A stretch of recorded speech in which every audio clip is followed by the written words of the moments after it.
The views expressed on this Turnbuckle Tabloid live stream or Turnbuckle Tabloid podcast episode do not reflect the views, thoughts, or opinions of the Rageworks brand, including the Rageworks podcast network, Rageworks content partners, advertisers, and affiliates. Viewer and listener discretion is advised. Yo, this is Calvin Tankman, and you're listening to Turnbuckle Tabloid. 5, 4, 3, 2, 1, 0. All engine running. Liftoff.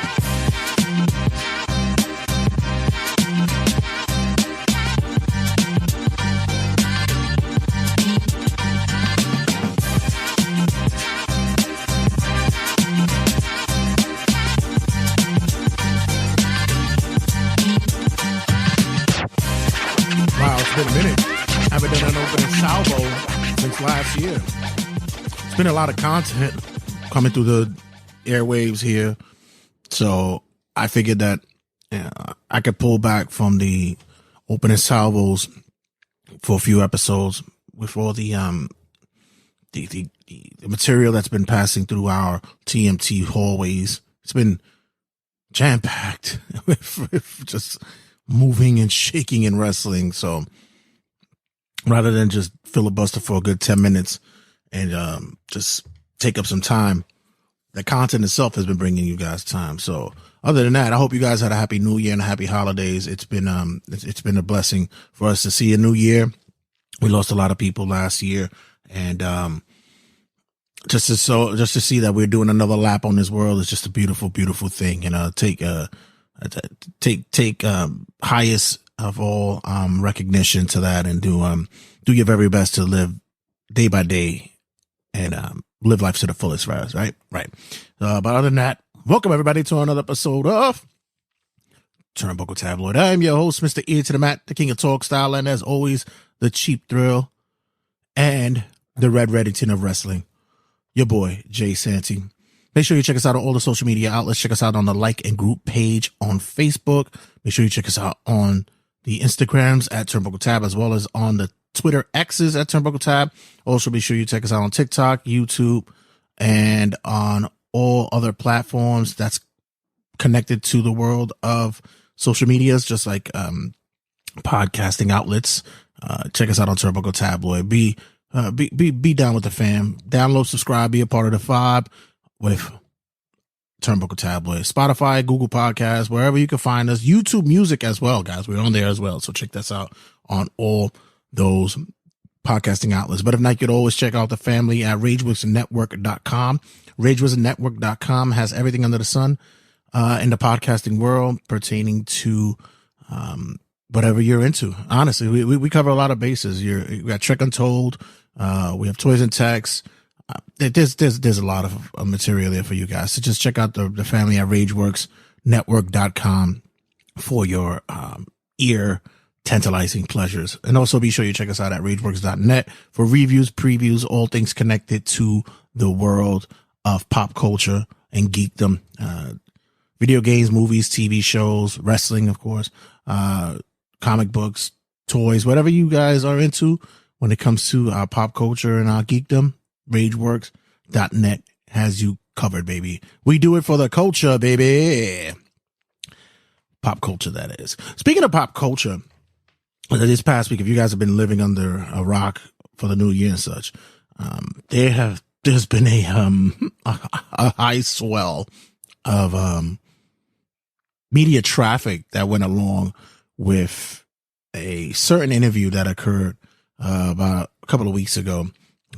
Katt Williams was on Shannon Sharp's Club Shay Shay podcast and such, and caught a lot of attention from not only the comedians in that circle, but just society in general, because there's a discussion that's been going on for some time that he just, I guess, brought to the light once again, which is the dark, seedy underground of Hollywood, and especially when it comes to those of the minority persuasion. How is it that some get on and some don't? And it kind of inspired me to think about what's been going on in the latest world of wrestling and podcasting in general. And I say this in all truth and honesty that I can divulge to you people who listen to me and to all the persons that listen to me. It's nothing new. This is not anything that I've never talked about before. I just was like a bit inspired just to share my thoughts about what goes on in this day and age of wrestling podcasting and those of a lot of that alike, because there are many, many podcasts that are out there. I mean, thousands upon thousands of podcasts. And, I've been doing a wrestling podcast. It'll be 7 years come come March. It'll make 7 years. And been podcasting for even longer than that. Generally, I've been doing a regular podcast for, I believe it's 8-9 years. It's too many to count. But it's going to be 9 years. Shit. Come August makes 9 years. I've been doing podcasting, period. Damn. Whew, it's a long time. And, with that being said, I'm comfortable in my position of where I'm at now when it comes to, being able to have my gear here, click on whenever I want to click on, get on, talk my shit, have guests or, co-hosts come in, talk their shit as well, and just have this conversation going about the subject matter we all love, which is wrestling. And I'm often been asked whether or not by other individuals who don't understand podcasting and how it works is like, well, do you get paid for it? And it's like, no. To be honest with you, if you're going to start podcasting believing that you're immediately going to get paid for this, it doesn't work that way. It's like lightning in a bottle. It's like becoming social media famous. It is certain instances that it just occurs where you can get on the train, get on a vibe, and just go from sitting in a dark room with a halo light on to doing it with a big production company behind you. But that doesn't happen to everybody. It's just one of those things that where does drive, determination, consistency, does that play a part? Yes and no, because, that could be hit and miss for everybody. Be entertaining, sure. Have a niche, have a gimmick and such. Yeah, that all plays a factor. The one thing that I've noticed that has been happening with wrestling, and this has been going on for a long time. I've been saying this for years now. It's still prevalent to this day when it comes to wrestling podcasts, which it's basically clout chasing. Everybody's clout chasing. Everyone is just they're just as bad as the wrestlers these days who have to show off their high spots on their social media outlets. You'll hardly, if ever, see a wrestler post a video of them taking the bumps from somebody, of actually putting somebody over. It's always them doing a hurricanrana or doing a tope or them hitting like their chain set moves and looking fantastic doing it. It's never them looking like a worker helping to put somebody else over. And, granted, is that what you're supposed to do? That you put, you show your highlights, the way you work and you getting over? I don't know. Guess, I'm not sure. But, at the same time, and with wrestling podcasts, many of these individuals will lean so much to certain, I have to say, in the business industries and how certain companies work or talent works and such. And they will lean so hard into it because they believe that you following that trend and being that guy to follow that trend. And I'm trying to stay away from saying ass kissing because I don't really think it's ass kissing. I think it's just a way of playing the game, as it would say. But some of these wrestling podcasts have become more into just, well, not even saying some of most of them, a majority of them have now leaned into that. Well, if I stay positive and I stay loyal to said wrestler or said companies, they're going to put me on. I'm going to get put on by them. And it just bothers me that, you really believe that that's how it works, that you're just not going to sit there and be looked at as a mark or a fool for doing that. As I'm editing this day after I recorded this segment, I just wanted to add to it stuff that I forgot to mention, which it's not that I'm changing anything. I just wanted to tag it to stuff that I forgot to mention. I want to keep it clear. It's not bitterness that I'm sharing this on. It's just not me being upset that other people are on before I am or are doing what they're doing and I can't do it. That's not the case. I just want to make that clear. Listen, honestly, I have responsibilities in life. I have a job. I have a good job. I get paid good money.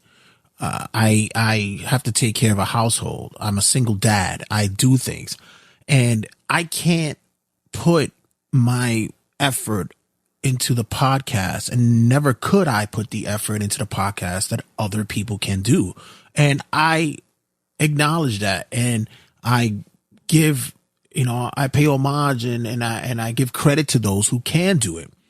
I can't do the socials and get on the video aspect of the show often. This is why you see me on YouTube and TikTok, Facebook in sparing times, because I can't do all that all at one time because I have other aspects and other things to do. I don't have a corner or a studio or a spot to myself to do all that. I live in shared space. I live in certain surroundings, and I'm not making excuses, but it's just what life is, and it's okay. I've often said at the end of the day, this is a young man's game for you to play. If you don't have the responsibilities of an adult to have, and you're able to go through and put in that effort and put in the work to become a successful wrestling podcaster, then more power to you. Cheers. Allegro, mi allegro. I'll give you that, because that's what you're supposed to do. But just what I'm saying is that a lot of you individuals, in which I'll elaborate later on in this, is I see that a lot of you guys are doing way too much and trying to curb favors with people. And all you're pretty much doing is looking, like I mentioned earlier, like a mark. You're looking like a real mark. But if you're comfortable with that and if you're cool with that, no problem. I value my work. I value the dollar that I put in for my creativity and my work. So, if I'm able to do something for somebody because I support them and I have a faith and belief in them, I'll do it, especially if they're up and comers and upstarters. I'll get that. But if you're on and you're already on, and I see that, you could put money in somebody's pocket for what you believe is their creativity, their worth, and what you think is something, then yeah, do it. Don't sit there and have them, try to hustle you and sucker you with I'll do it for you for name rec, and I'll put your name out there. It's like, no, bro, we both in the same boat with two holes in it, could be sink or swim. You're not in the yacht yet, baby. You still are not on yet. So don't try to put me on the same that you getting put on. I'll do that for you. Don't try to do that for me, because you're not there yet. You and I are in the same position. And I've heard too many people, try to sell that to me. And I've often said, nah, I'm good. But at the same time, in numerous occasions where you won't use me or will ask me for my thoughts, opinions, or what is it that I do for my show, but yet, act like you're not listening. Because a lot of them are listening. You're listening. You're watching. And I often told people, be it from my personal life to my business life at work to what I do here, when you think people aren't watching you or aren't listening to you, they are. They are, because if you take a sneak peek of what they're doing stuff that you are doing, but they've never done it before. They're not doing it. And not doing it equally as well or half as well as you are. So, yeah, if you're doing great things out there, being an artist, being a singer, rapper, musician, whatever it is that you're doing, and you're not, getting the accolades that you're getting yet, but you put in the work, you put in the strap, and you have your morals and dignity proving that, yeah, I'll get there niche by niche, pinch by pinch. But I know that, if I stick to my guns and I know how to, I figure out how to play the game, then yeah, it'll be for me. But if not, it's fine. But at the same time, there's people listening. There's people watching. Be on your point always. Always be on your point. Remember that I say that, because I'll say that a couple of times more here. Be on your point. Because those are the same people who are going to sit there and ask you about, hey, what is it, that program that you use, or what's that that equipment that you use to make you sound so clear, or what is it that you're using to get all those sounds? Yeah. When they act like they're not listening and they front like they're not listening, they capping and shit, like you guys, you young kids would say, they capping. Yeah, they're really paying attention. So back to my rant.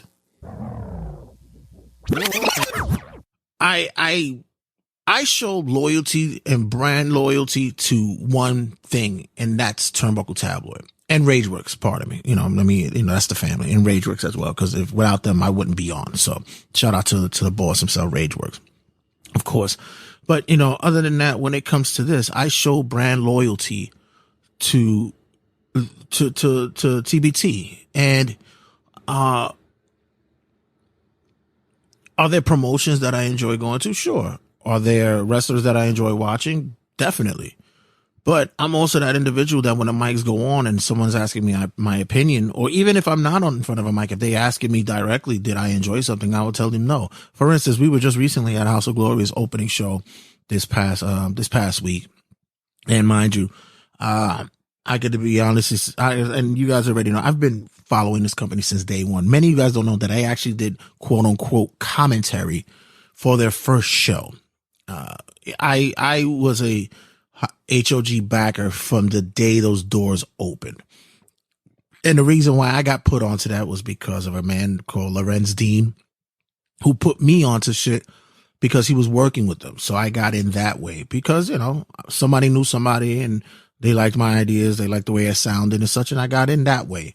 And, my relationship with House of Glory for the past many years have run hot and cold. Some days they like me, some days they don't. Some days they reach out to me, some days they don't, and it's just the nature of the beast. I don't sit there, bitch, cry and moan about it.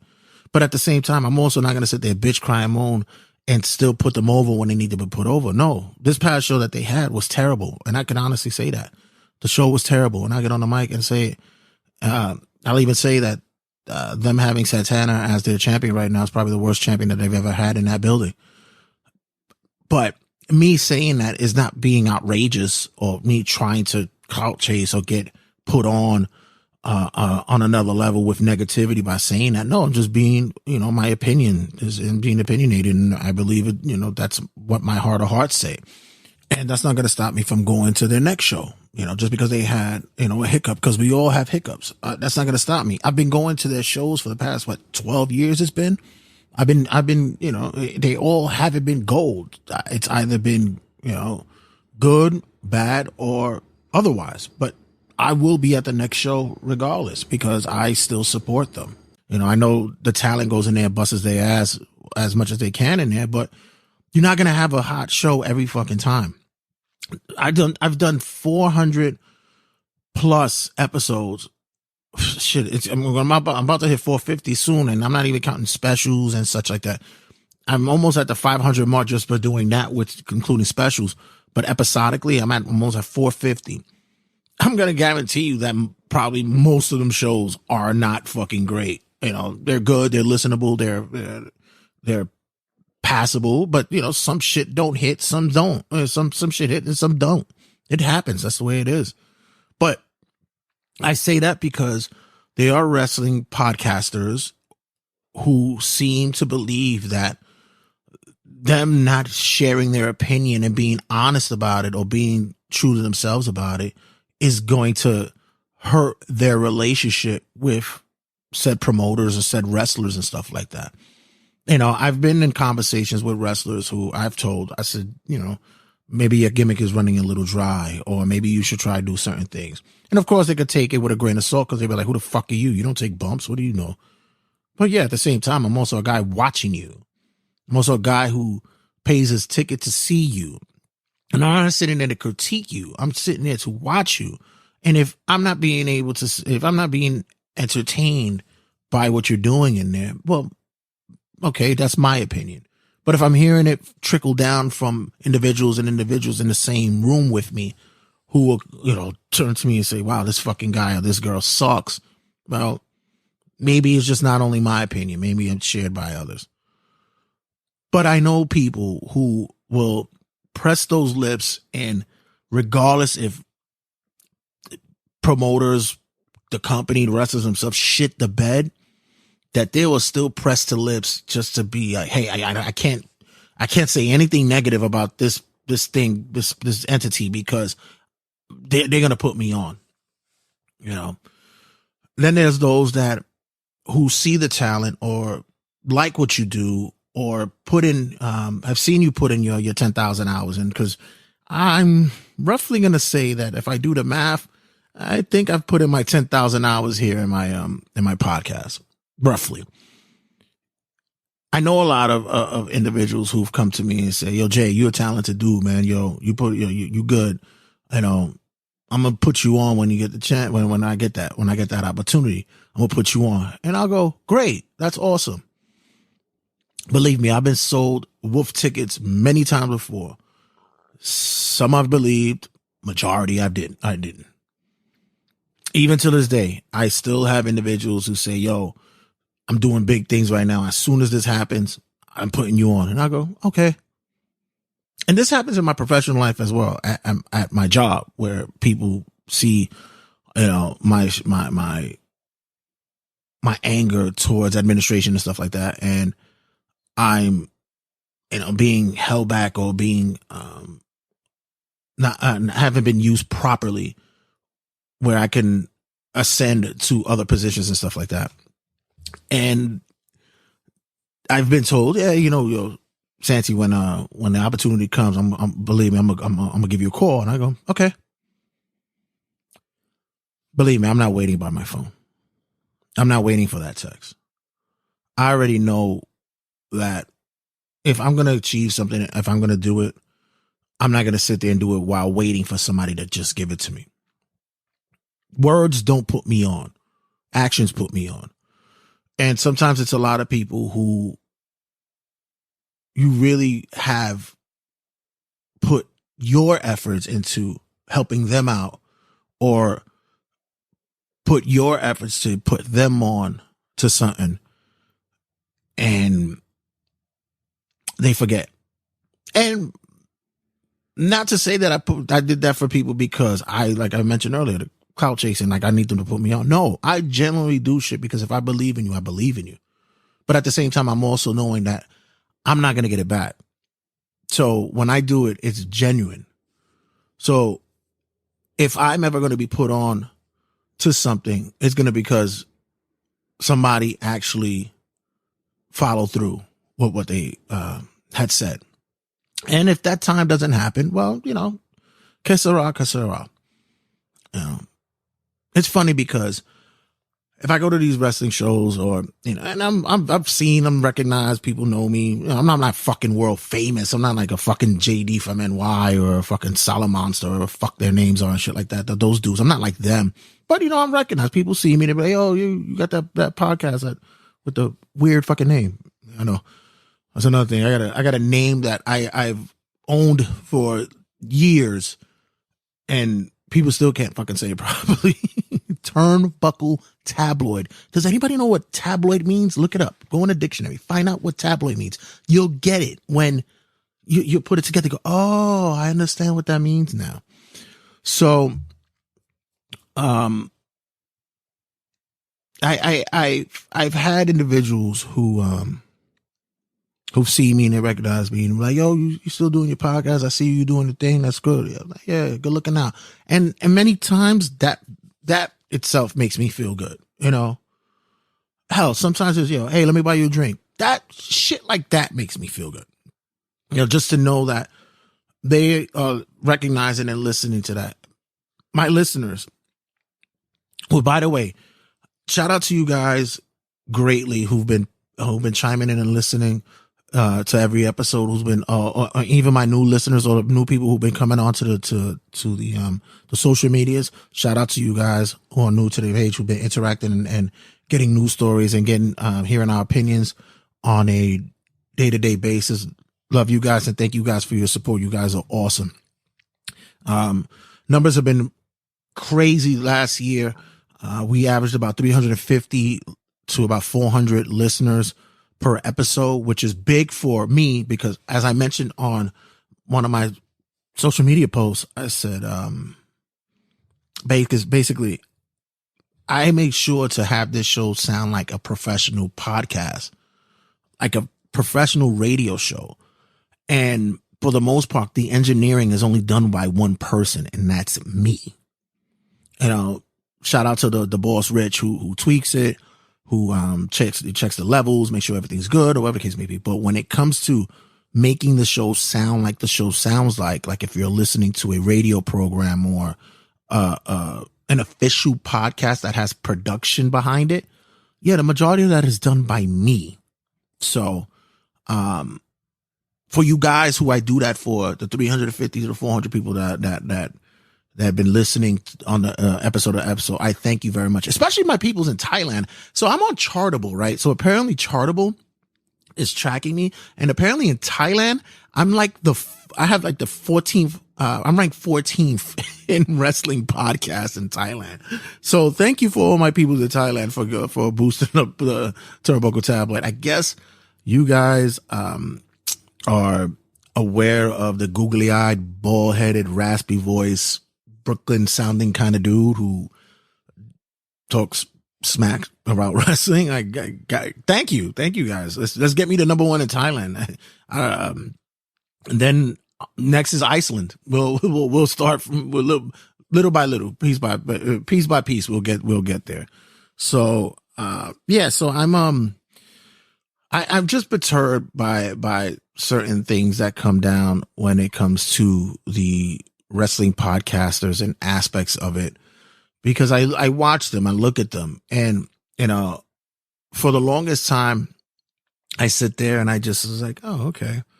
I don't listen to a lot of them because, as I always mention to other podcasters, and I'm honest with them when I say I don't really listen to other wrestling podcasts because I don't want to pick up your habits. I don't want to pick up your traits.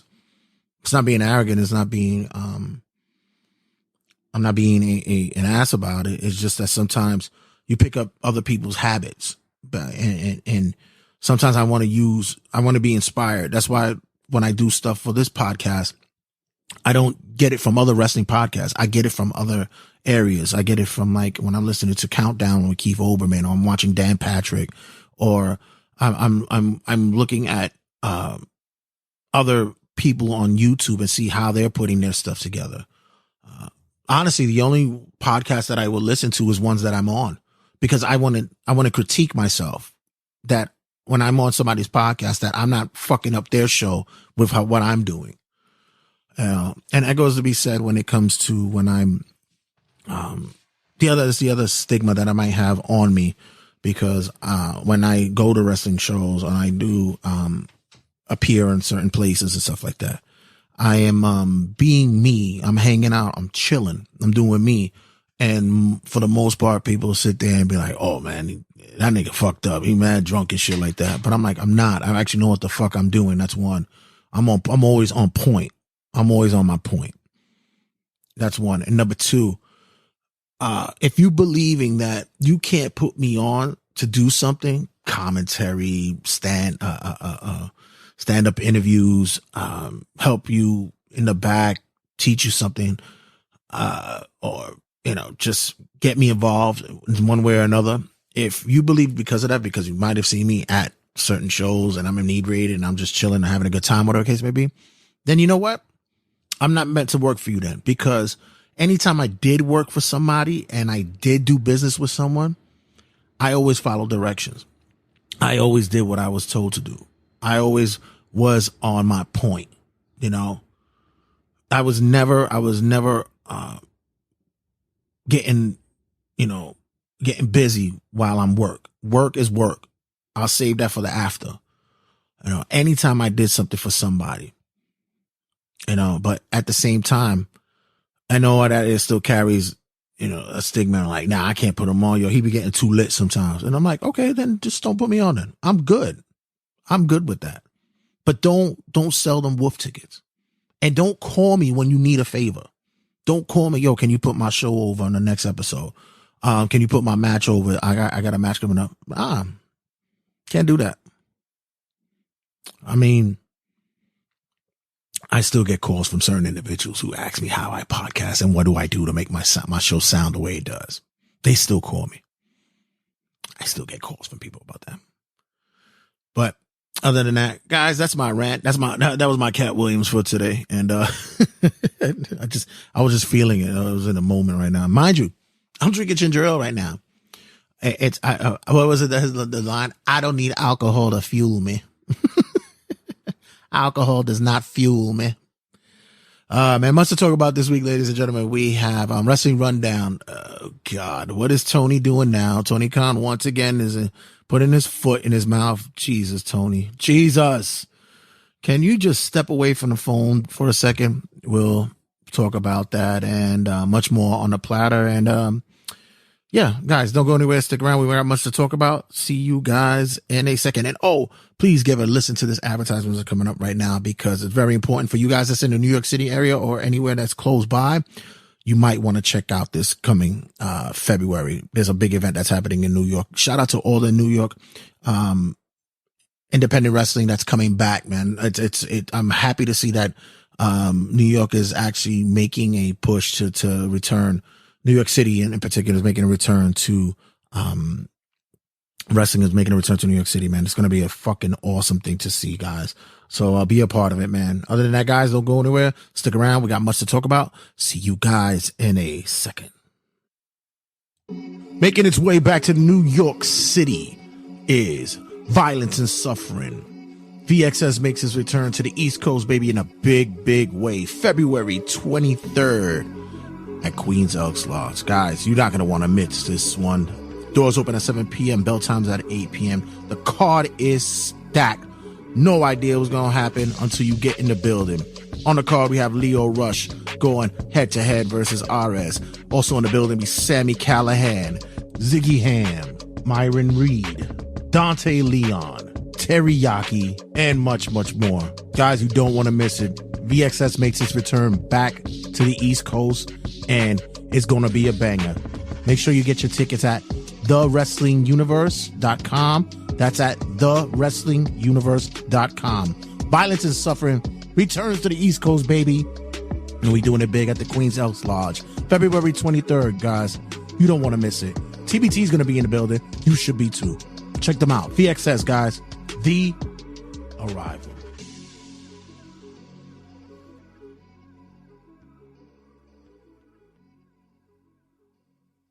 Hey, what's going on, everybody? This is Lee Walker, Sportskeeda journalist and your host of Perched on the Top Rope. And I am here today on the Turnbuckle Tabloid. It's Wrestling Rundown with Jay Santy. Live from New York, it's Turnbuckle Tabloid.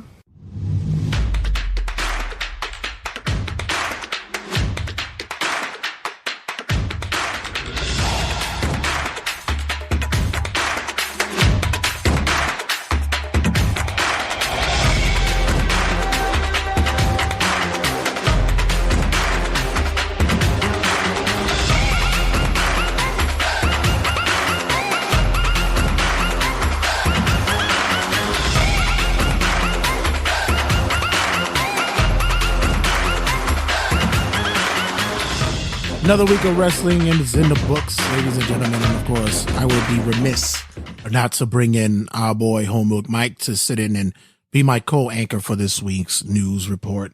And some interesting stuff on the table to discuss. Let's just say that the one owner of said wrestling promotion might need to slow down a little bit, but we've been saying that for the longest. But let's just save that for the main event, shall we? So, as always, I'm the Norm McDonald of this segment, and you're listening to Weekend Updates Wrestling Rundown. So let's start off this segment with a knockout punch, shall we? There's allegations going around. Well, not allegations. Sorry. There's accusations. No. Rumors. There we go. There's rumors going around saying that Chris Jericho, was allegedly knocked out by MVP during his Rocking Rager boat cruise in a few years back. Seems as though that there was rumors swirling that something occurred, but nothing was based in fact as of that time.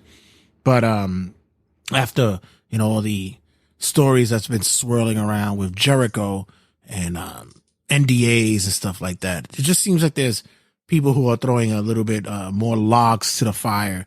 And MVP didn't seem to not deny it when he went on to Twitter once the allegations were going up, and he said, hey, heard any good rumors lately? So what's your thoughts about this, Mike?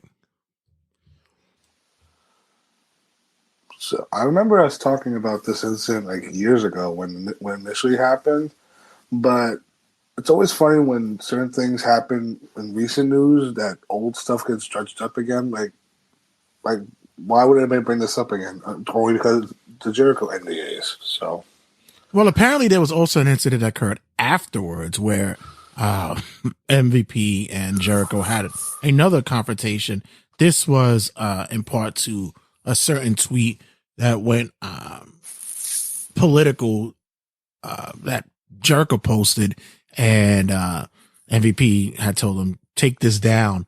And they actually saw each other a couple of months later at a hotel, in which it seems as though that was going to get heated again. And Jericho was seen running away into an elevator screaming, I don't fight with jobbers. Yes, I remember this. Yeah, I was just about to say, I believe Jericho called him a jobber, and MVP was about to beat the shit out of him. Well, listen. Well, at least not beat the shit out of him, but just confront him and say, what are you doing? Well, so far Jericho is supposed to be 2-0 against white people because he had 2-0 or 0-2? No, 2-0 against white people because apparently he had face-to-face and an altercation with Goldberg and an altercation face-to-face with Brock Lesnar. But now with, MVP. Oh, you're right. Yeah, it looks like he's just like a lot of conservatives. They don't really want that smoke when it comes to black people, huh? Next up, Jeff Hardy complains about his booking in AEW. What? What are we talking about here? What? Have you seen he's been doing it on TV too? Really? They're doing a thing on Rampage. I've noticed this the last couple of weeks where they do promos where they say, Jeff himself says this, that have you seen the demos? Every time we're on the TV, the ratings spike. Put us on Dynamite, people. Oh. Legit, word for word. So is it a work or is it legit? Well, Which part are we talking about? The part where they're not being used? Well, let's be real here. It's the Hardys. You have to be cautious with them because every time you give them something, one of them always fucks up. Well, speaking of fucking up, especially Jeff Hardy, because if Jeff didn't get his last DUI incident, they would have had the tag titles for at least 1 month. For a few months. Speaking of fucking up, it seems as though that the household of Matt Hardy is all fucked up as well too. Yeah, what the hell's going on over there? I don't know, but Rebby Sky pretty much is looks like she's kind of sealing the deal somewhere or another. We're going on Twitter discussing about Matt Hardy's philandering outside of the household. And she recently posted a small video of her throwing on an Edge t-shirt. Yikers. Yeah, I don't know. This is one of those things where I don't know what I want. I don't want it to be a storyline type of thing, or I don't want this to be like a real thing because this has been a family that's been growing for the last couple of years. They have 4 children together, so why do anything? It's so stupid. One thing I tell you, never burn a Puerto Rican woman. I'll just say that. They know they get nasty. Next up. Is there a possibility of us seeing Sheamus versus Brock Lesnar at WrestleMania? Your thoughts about that if that occurs? I mean, why not at this point? I mean, with Brock Lesnar at this point, he's a commodity. He's an attraction for a lot of fans that don't watch WWE at this point. Right. And if you promote them against guys that you built up for a long period of time, who are their stars, it works. I mean, the Omos match was the only one that sucked last year. This Cody feud was good. A match against Sheamus intrigues me because you know how hard-hitting them two are going to fucking be, especially Sheamus. I mean, with the Gunther feud, he's gotten extremely over with Sheamus. So, as far as a story, it's simple. You could have them two eliminate each other in the Rumble, then do like a match at Elimination Chamber, and then do again at WrestleMania. Yeah, I'm okay with it. Some may say it's a little bit too late, but in other cases, it's like, don't blame the current people in charge. Blame the old guard. That's who was the one that was responsible for that. Also, there's those who say is that, wouldn't it be better that we have Gunther versus Brock Lesnar at Mania? I mean, yeah, but you also say that too for SummerSlam. Right. Yeah. Next up. Speaking of the old guard, we spoke about it before that Kevin Dunn is out. Bucky Beaver is no longer there anymore. And they brought in a gentleman named Lee Fitting from ESPN to do the replacing. There's some, they say internally there was people who were not happy about this because there were those who believed that they too would get the bump up once Dunn was out. But at the same time, there are those who believe that, yeah, if you've been under Kevin Dunn's thumb for all these years, what makes you think that you're not going to be doing the same shit that he was doing? And that's not what they want. Right. They're looking as though that they want to go more sports orientated. They want to give more of a look as though like how the NBA, the NCAA games look, more in line with more wrestling, more UFC shot kind of footage, and I don't know. They looking more. It's more production rather than booking. That's what they want. So right. we shall see. We saw some kind of teases of it when we saw how they use the drones in Puerto Rico and such, how they're using the backstage area more as not as a placement kind of thing. It's more interactive where they're in movement rather than just standing around. It looks as though that they're ready to get to a match and talking at the same time while going to a match. So it looks a little bit more presentable in that presentation. Next up, Sting's final match. Oh God! Oh shit! You want to talk about this against the Black and White Spies? Yeah, you want to talk about this? Well, yeah. Apparently on Dynamite they did an angle where Tony Schiavone had the microphone and was about to ask Sting, so who is your final match going to be against? And then we had the return of the Young Bucks, who look like the bastard children of Vincent Man with the creepy mustaches. And then it came out during the week that apparently Sting was the one who chose the Young Bucks for his last match. That it was his decision. Do you believe this? Are we believing this? I mean, if Tony Khan gave him option A and option B, and they were both the Young Bucks, and Sting got fucked out of the other choice,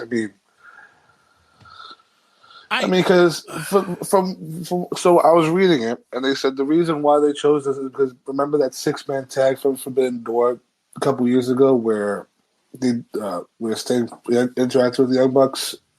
After the match, he claimed, "I definitely want to do that again." So a Revolution is going to be Sting and Darby against the Young Bucks. I think the main event. I think if this is true, I think that Sting took a lot of drop kicks and a lot of fucking DDTs to the head because too many falls off the balcony. Nepotism, right? That's what a lot of people have been saying this past week. Oh yeah, definitely. But before I even heard it from elsewhere, when I saw this and I said, this can't be right. I said, there's no way. I said the most, if it's going to be, because it's not going to be a singles match. There's no way it could be a singles match. Even if it was, even if it was Sting and Darby, nobody wanted to see that. If it was a singles match. Well, some people wanted to.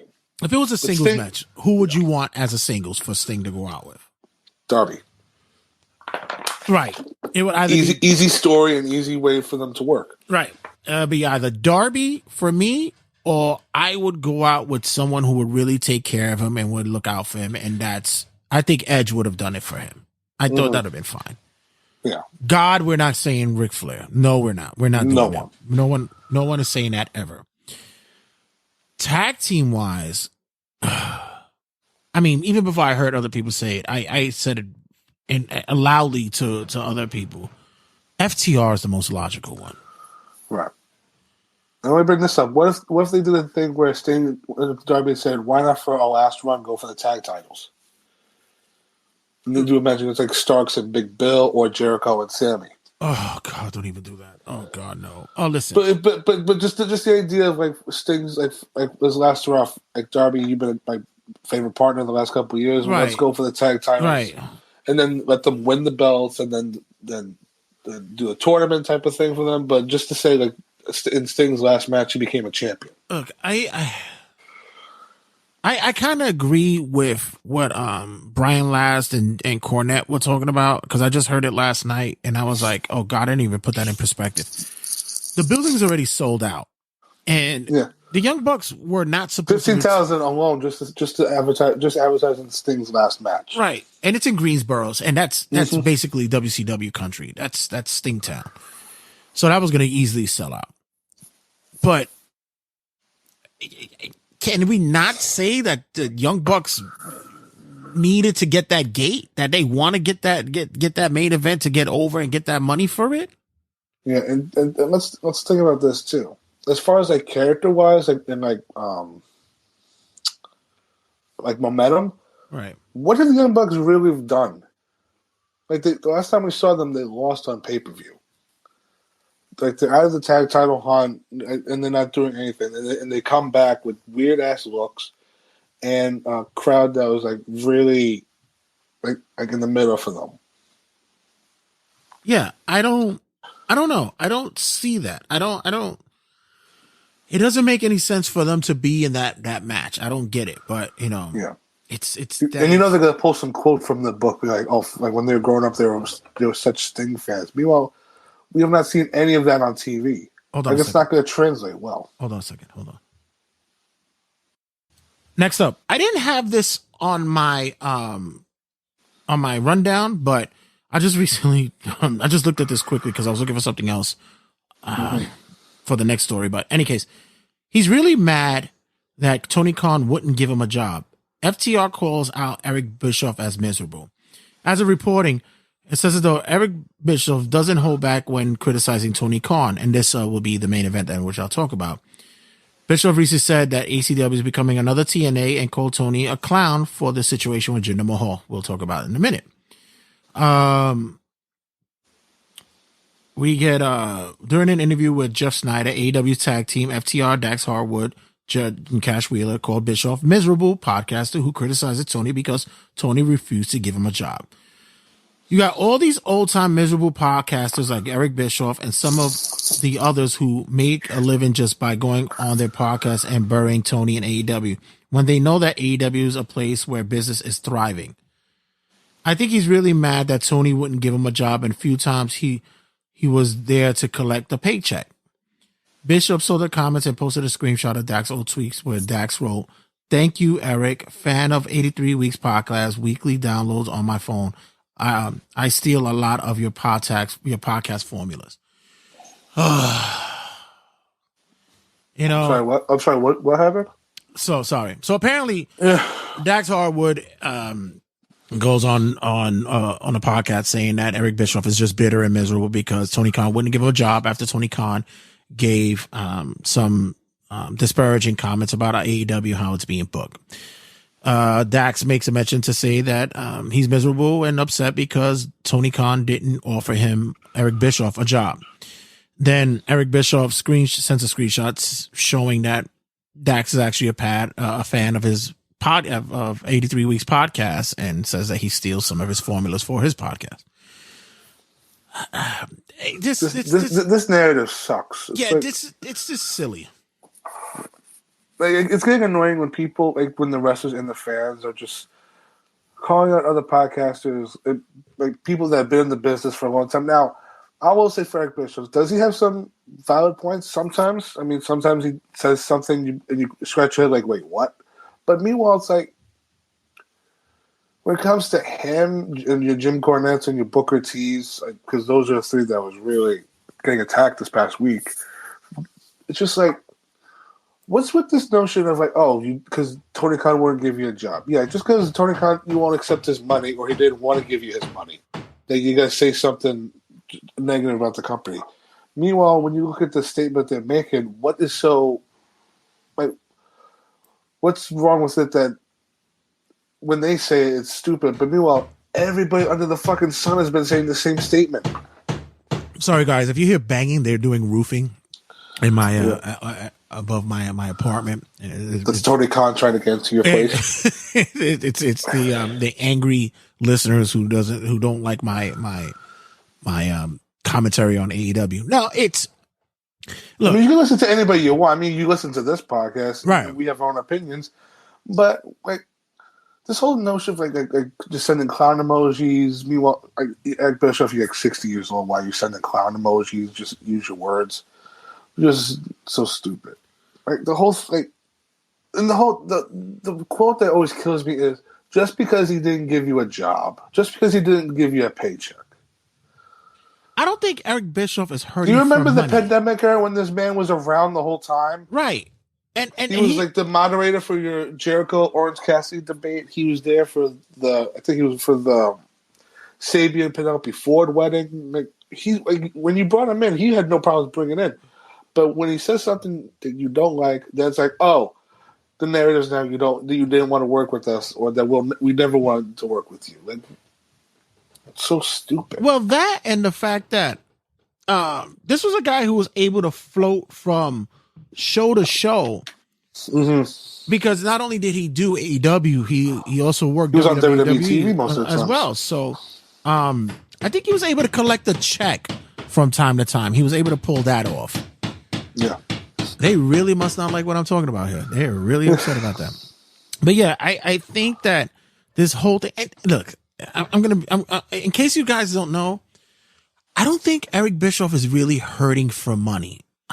Before he had his podcast and his advertisements and stuff, I get it. You like Bischoff too. I get it. The answer you back. Yeah, he had network deals. He has a production company. The guy has a house in fucking Montana. And like, yeah, from watching him on Dark Side of the Ring, he looks happy. He seems at peace with himself after all the years of wrestling. And I believe the man deserves it. And believe me, if he wanted to get a gig somewhere, not even just to be a producer or booker or anything like that, if just to be a personality with just his looks alone and his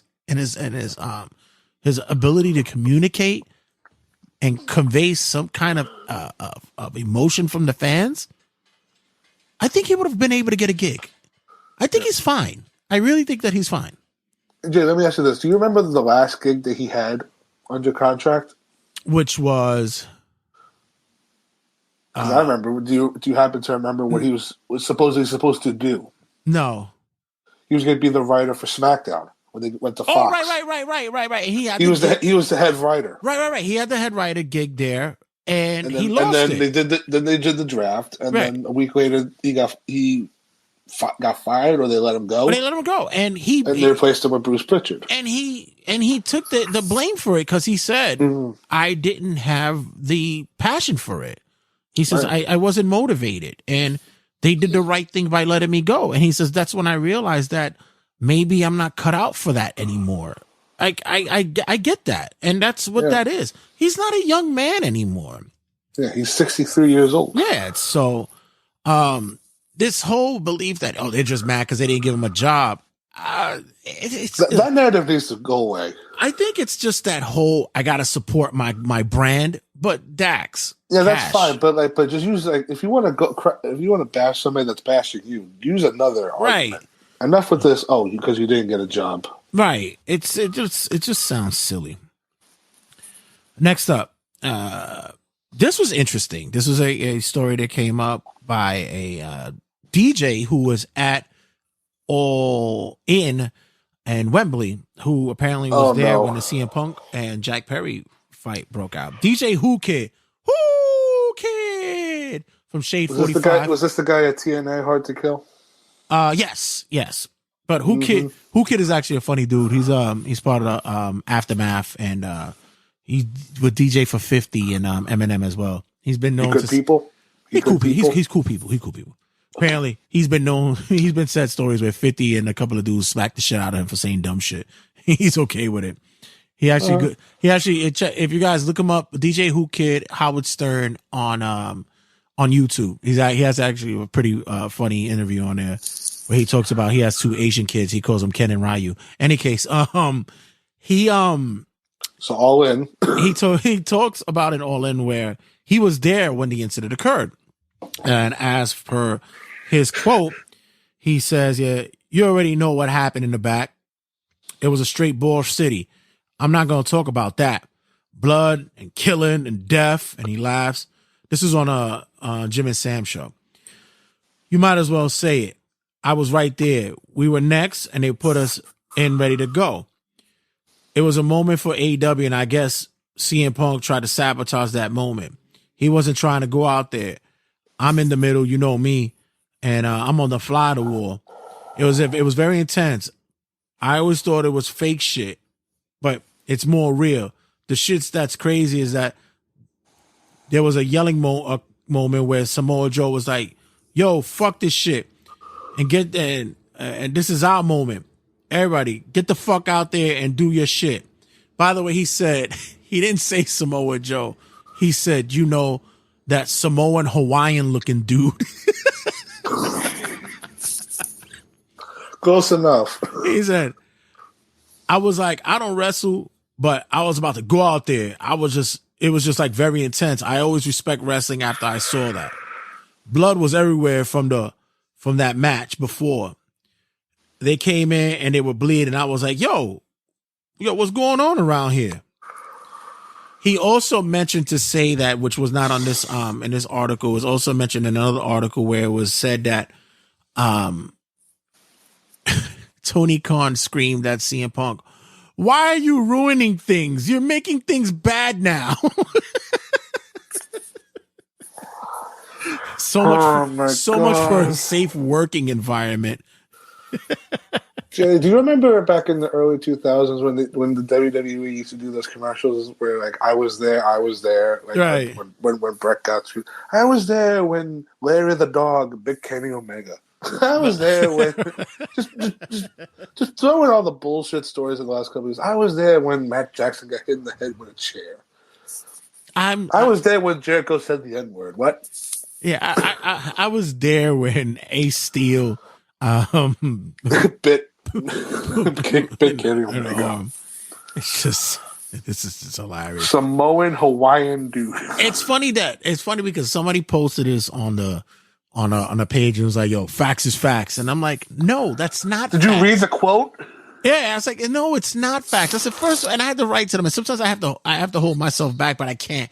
But I'm like, you're talking about an individual who has no idea what's going on in that company at all. He's just a spectator. He has no idea what's happening in wrestling.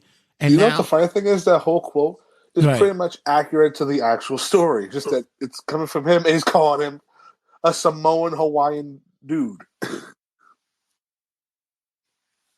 So yeah, it seems as though like he has. How is he the most accurate though? Right. Look, he's just accurate for what he saw, not the story that came from it or what led to that. But yeah, I guess. But I believe that Tony Khan quote. Why are you ruining everything? You're ruining it. Next That's a up. quote from something. I'm trying to think of a movie that's from. We'll get back to that. Next up. Apparently, Pac is back. Pac was seen backstage in AEW Dynamite recently, and I guess they're just trying to find a way to get him back. Are you happy that Pac will be returning soon? I mean, realistically, I like the guy, but I'm looking at the TV show. I'm like, where do you put him? Right. I mean, I hate to say it, but meanwhile, it's like put him with the Ring of Honor dudes. I mean, if I'm him too, I'm thinking, you know what? Give me that Ring of Honor title and let me go around the world defending it. Let me actually make something out of this brand that you're not doing anything with. Why doesn't he beat the shit out of Eddie Kingston and take all 3 of those titles? That could happen. Oh, who has the other title? The Orange Cassidy has the international. Oh, Jesus Christ! He still has that shit. But they're doing the thing with him and Roddy. Oh, right. Yeah, about that. I mean, I like Pac because let's be real. Would he be a guy you see go back to WWE? Yes and no. Yes and no. Yes and no. I mean, he was a Triple H dude back in the day. I would actually probably see him prosper in TNA with a lot of stuff that's going on over there as well that's been happening, which gotta say we did kind of call certain things on that end, but we'll get there to the. It wasn't that hard, but I do like that. I think Pac going to TNA would probably benefit him. I mean, that X Division Championship, he could be world champion tomorrow. Right. Next up, shout out to boy Black G's. He was involved in a car jacking incident in which he himself took a bullet, but my man's a thug. He wasn't playing games. He came back and returned fire as well. All signals are saying that he's on the road to recovery. He's doing well, and we hope to see him in the ring real soon. Shout out to the boy Black G's. Next up, as per injuries as well, Austin Theory and Carmelo Hayes took a nasty spill on SmackDown this week. Looks as though that both individuals bruised faces. Yeah, both. Yep. But both. Yeah, that's why I said faces. Both of their faces. Both on the road to recovery as well, and thankfully none of them were injured so bad. Also, I think they said they're not going to miss any time. Right. Also, Cora Jade was injured this week as well. Yeah, that NXT live event. Yeah, so it's, and that's somebody that they're putting a lot of money into right now. So that kind of sucks for them if she misses any more time than she did. And this is why they say, don't try this at home. Because she was already taking time off for her assets. Right. Yeah, she had to make sure that everything was. She gets that push. Push up. Next up, speaking of TNA Hard to Kill, we had some debuts that occurred there. We had Top Dollar. I couldn't wait to talk to you about all of this nonsense. Top Dollar. Because can I just describe to you how it went from one after another. So the first one was fucking AJ Francis, Top Dollar. Top Dollar? Yeah. Yeah. And then before the women's championship match, they showed Dana Brooke in the crowd. And then they popped on the screen Ash by Elegance. Which, by the way, new name. I dropped the ball on that one because I thought she was done with wrestling, but no, apparently not. I said the same thing because I figured, she's going to do the Mandy Rose thing, make millions off OnlyFans or whatever the fuck. No, apparently not. She's there. Ash by Elegance. I mean, good for her. If she's serious about wrestling, let's see what she can do. And then the main event was where we got to see the Wanted Man, Nick Nemeth. I kind of like that name though. The Wanted Man. Yeah, I kind of like that. It kind of works for him. And like I said, although I appreciate that he's doing stuff on his own before he starts teaming with his brother. I mean, start making yourself known first before you linking up with your brother. Right. Was what's her name? Gia? What's her name? Brookside? Zaya Brookside. Yeah, she was in the Ultimate X match. She signed the contract. Oh, okay. So she made a debut as well there. Okay. Yeah. So I'm excited for Nick Nemeth, man. I'm hyped for him to be over. I said it. He was. I said he immediately would go to the head of the card with him showing up there. It's gonna be a good look for him there. Yeah. And then, of course, everybody tried to do the whole LOL TNA because they advertised the big star. Meanwhile, let's be real here. This guy's been wrestling for over 20 years. He is a big enough star.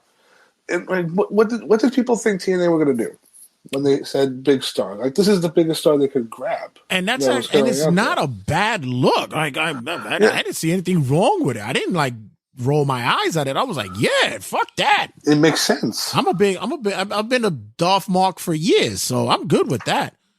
And the first day he comes in, he's targeting the world champion, the new world champion.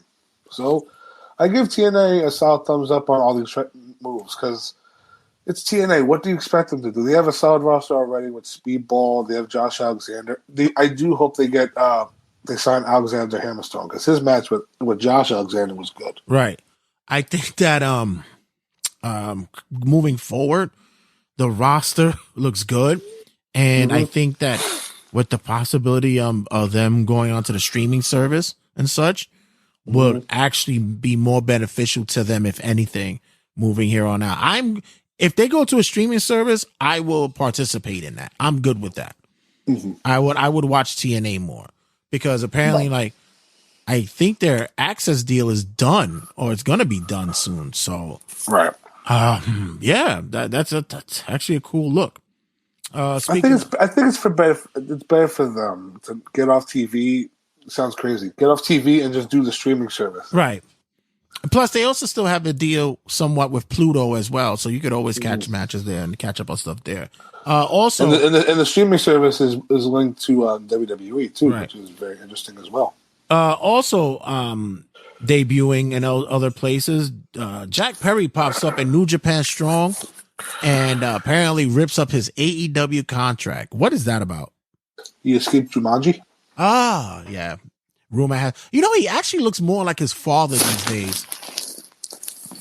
Yeah, with the beard and such, he's starting to look more like his dad a little bit more. But yeah, he showed up. He beat the shit out of Shota Imono, and then he ripped his contract. And then everybody noticed that he had a black armband on that said "reject." Was it rejected? No, it was. Scapegoat. Scapegoat. Right. I wonder why. Wonder what that's about. I mean, I'll say this: this is the most interested I've been in Jack Perry for a while. Right. I mean, because him ripping up the contract thing, because God only knows if that's a work or what does that really mean? Because New Japan and AEW work together, so I can just see a funny thing where he takes over the Bullet Club like that. Like, that's probably like the next fucking round. Yeah, I can see that. I can see that buffoonery going on, right? Also coming up, we have TNA. Speaking of TNA and AAA, apparently have a partnership right now. I thought they've already had one. Yeah, I was about to say they pretty much had a pipeline to each other anyway. But this was the true LOL TNA because it's like you've been working with them for years. Well, that and the other aspect of this is that AAA has not been on the best terms when it comes to business the past couple of years. Conan went and took it over, but it seems as though that he's been trying his damnedest to salvage what is left of that company after his generations of generations. But seems as though there has been some stories in which that maybe the Mexican mafia and such have been involved with the bookings, not the bookings, but the business sightings and well, which has made individuals not very keen on doing business over there. But it looks as though that things have probably opened up a little bit more with that kind of said business. So maybe we can see more of a tiding to both companies flourishing together. Like we said, they've already been doing business anyway. So, and I will say this because timing is everything. Because days before this, Black Turos announced that he's leaving AAA. Meanwhile, he currently works for Impact, I believe, still. Right. So it's like awkward. Right. And also, Sabu is scheduled to retire, and looks as though his last match will be against his longtime nemesis RVD. It looks like the match is going to be set up for July. Are we buying tickets for that? No. Hell no. Where is it? Where is this? Oh, the hell knows. Who knows? But long time nemesis. Jesus you would think that the best place for him to go bye would be in ECW arena, right? That would be it should be right. But with Tommy Dreamer crying, right? Again, yeah. And shout out to Crazy Steve who won the TNA Digital Championship, whatever the fuck that is. It's like the TV title. I know.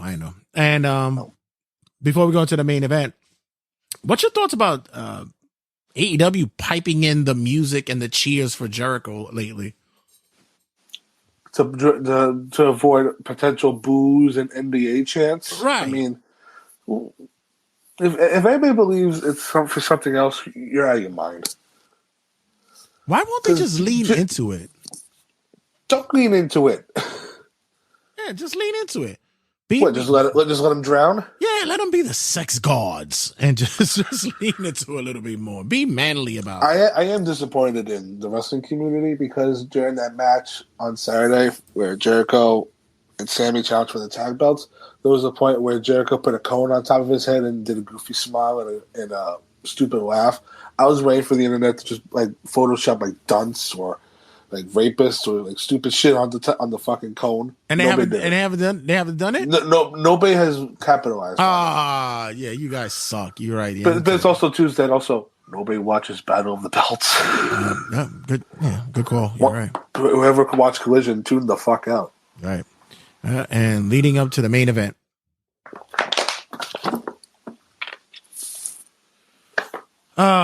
So Tony Khan goes on a rampage on Twitter. Nothing new there. Do you have anything better? I mean, look. Where do we start? I guess at the end, because it seems as though that the AEW, for the most part, the AEW roster has been somewhat supportive, but there have those who have been saying that they're not happy with this. But deep down they're laughing on the fucking inside. And they shouldn't be. They shouldn't have to be dealing with this. Some are saying that he's enjoying this because this brings some notoriety and some eyeballs to the product. And I'm sorry to interrupt you, but notoriety and eyes on the product to the other company. Right. Not your own. So in case if you guys haven't been paying attention, Tony Khan was pretty much upset because not at WWE in the beginning, he was mad at his own fans. He was mad at his own fan base because people were upset that Hook was getting a number one contender shot against Samoa Joe.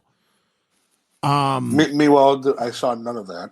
I said the same thing. I didn't notice anything. As a matter of fact, a 60-second promo got no traction, no reaction or anything. It just went through the cracks. But I will say what did start this was because I forgot who it was. It was like Raj something, well-known wrestling. Raj Gear from Wrestling Inc. Raj Gear. He just simply tweeted, "Oh, this isn't the first time Seth and Jinder have faced each other," and brought up the fact that they faced off in NXT. Seth beat him for the first NXT title. And then that's when Tony Khan responded with, "Oh, so that's a good reason." Well, before you continue, USA Network did have to interject. Shout out to the intern.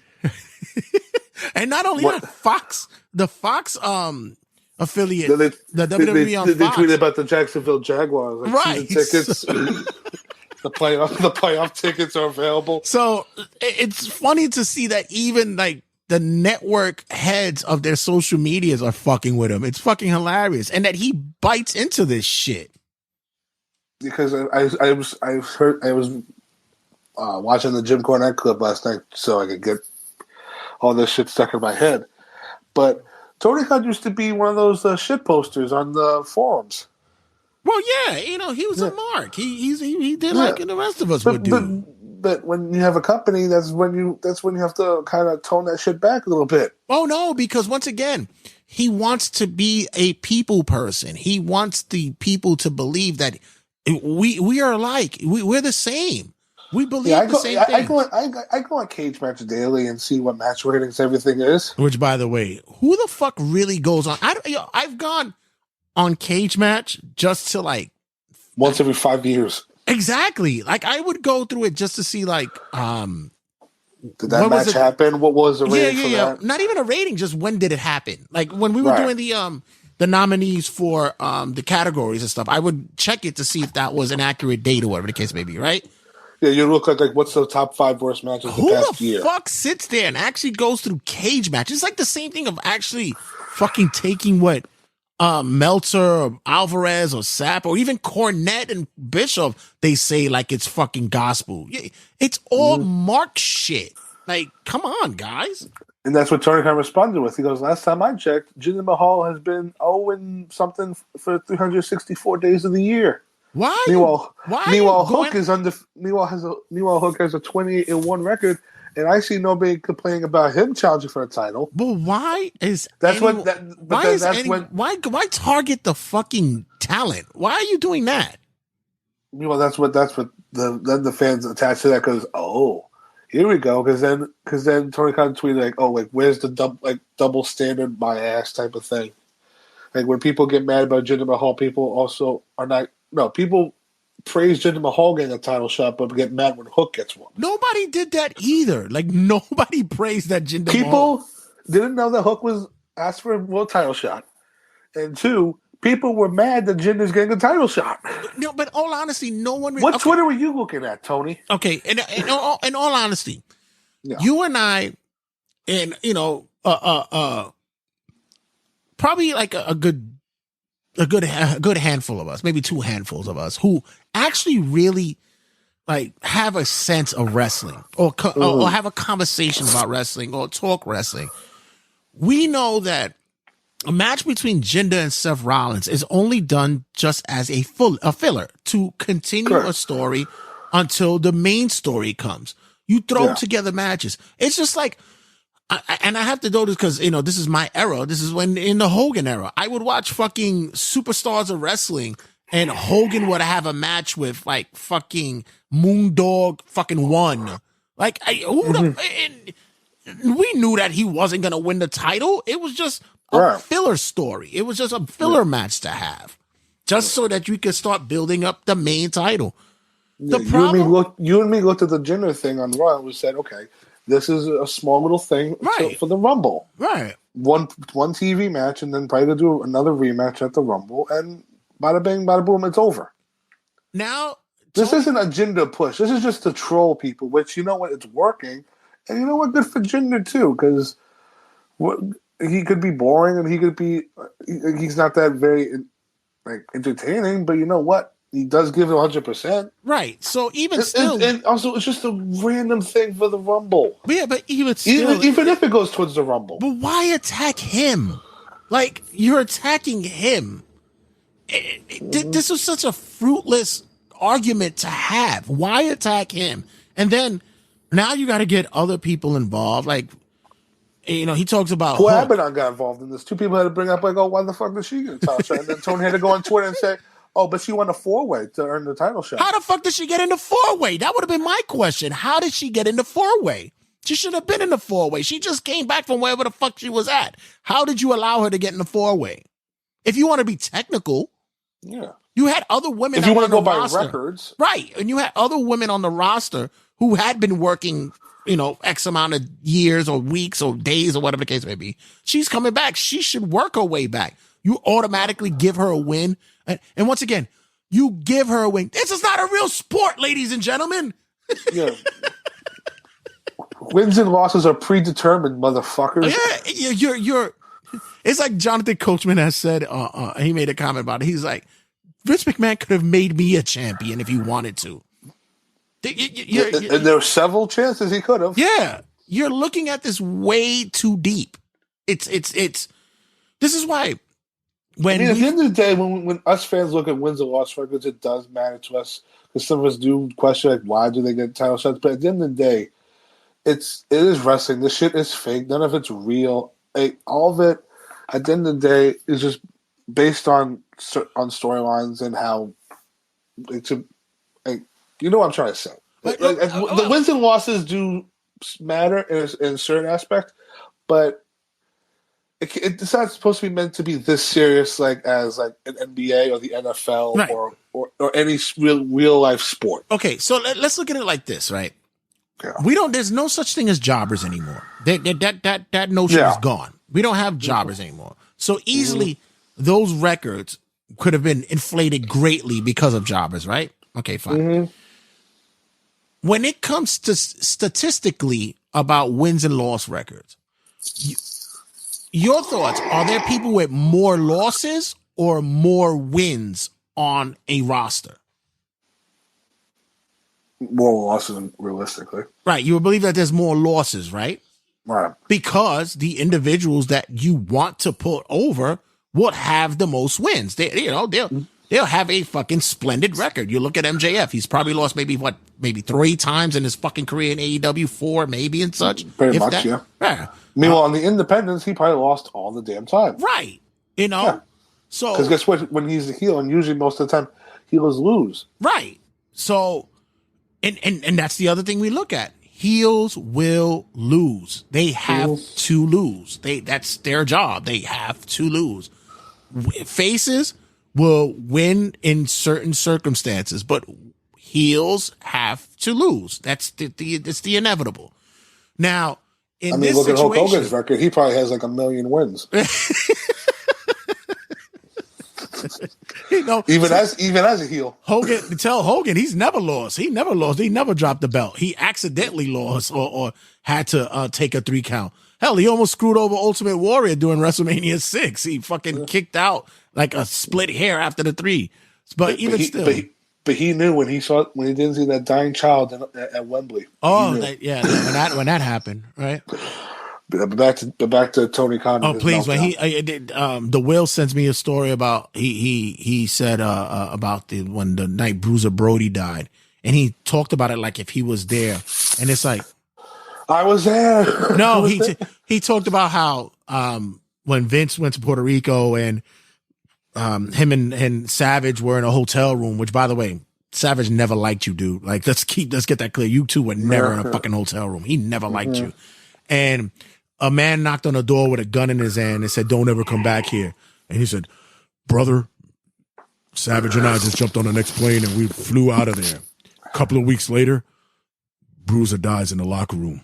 And it's like, shut the fuck up, Hogan. You so full of shit. So you left Vince McMahon to die? like a pussy. So Tony Khan. So we look at the wins and loss records in which he brings up. So after this back and forth, we get Jinder gets in after they mention about Hook, and he's like, "Who the fuck is Hook?" And shout out because it was basically him pulling a Conor McGregor. Who the fuck is this? Who the fuck is Hook? So here comes Taz, who says Hook, whatever the fuck that's supposed to mean, and then. He answered the question. Who the fuck is this guy? Hook. Bishop jumps in, and then everybody's just everybody's jumping into this fracas. The rest of the community had a fucking field day. Oh man, and the shit is that Tony Khan would answer all this shit because I'm not saying he is, but cocaine could keep people awake for a long time. But I'm not saying he's on it. I'm just not saying that. But Jay, let's be real here. You just said it. That's the problem. He answers everyone. Everyone. The trolls that people like. Let's be real here. There are trolls out there that tweet at him just to get a rise out of him, and that's true. Right, definitely. That's a true statement. Right, definitely. But it's just that when you're the owner of the second biggest company in America, You need to know not to respond to that. When was the last time you saw Vince McMahon respond to a bunch of trolls on Twitter? The dude went on Pat McAfee's show and said, "Oh, I ignore all that. But I just do what I want." But once again, you take Vince out of it. Like, when are you seeing Triple H do this shit? When are you seeing Shawn do this? When do you see any guys in the back? Now, people, once again, this is where they say, "Oh, this guy is our guy because he's just like us."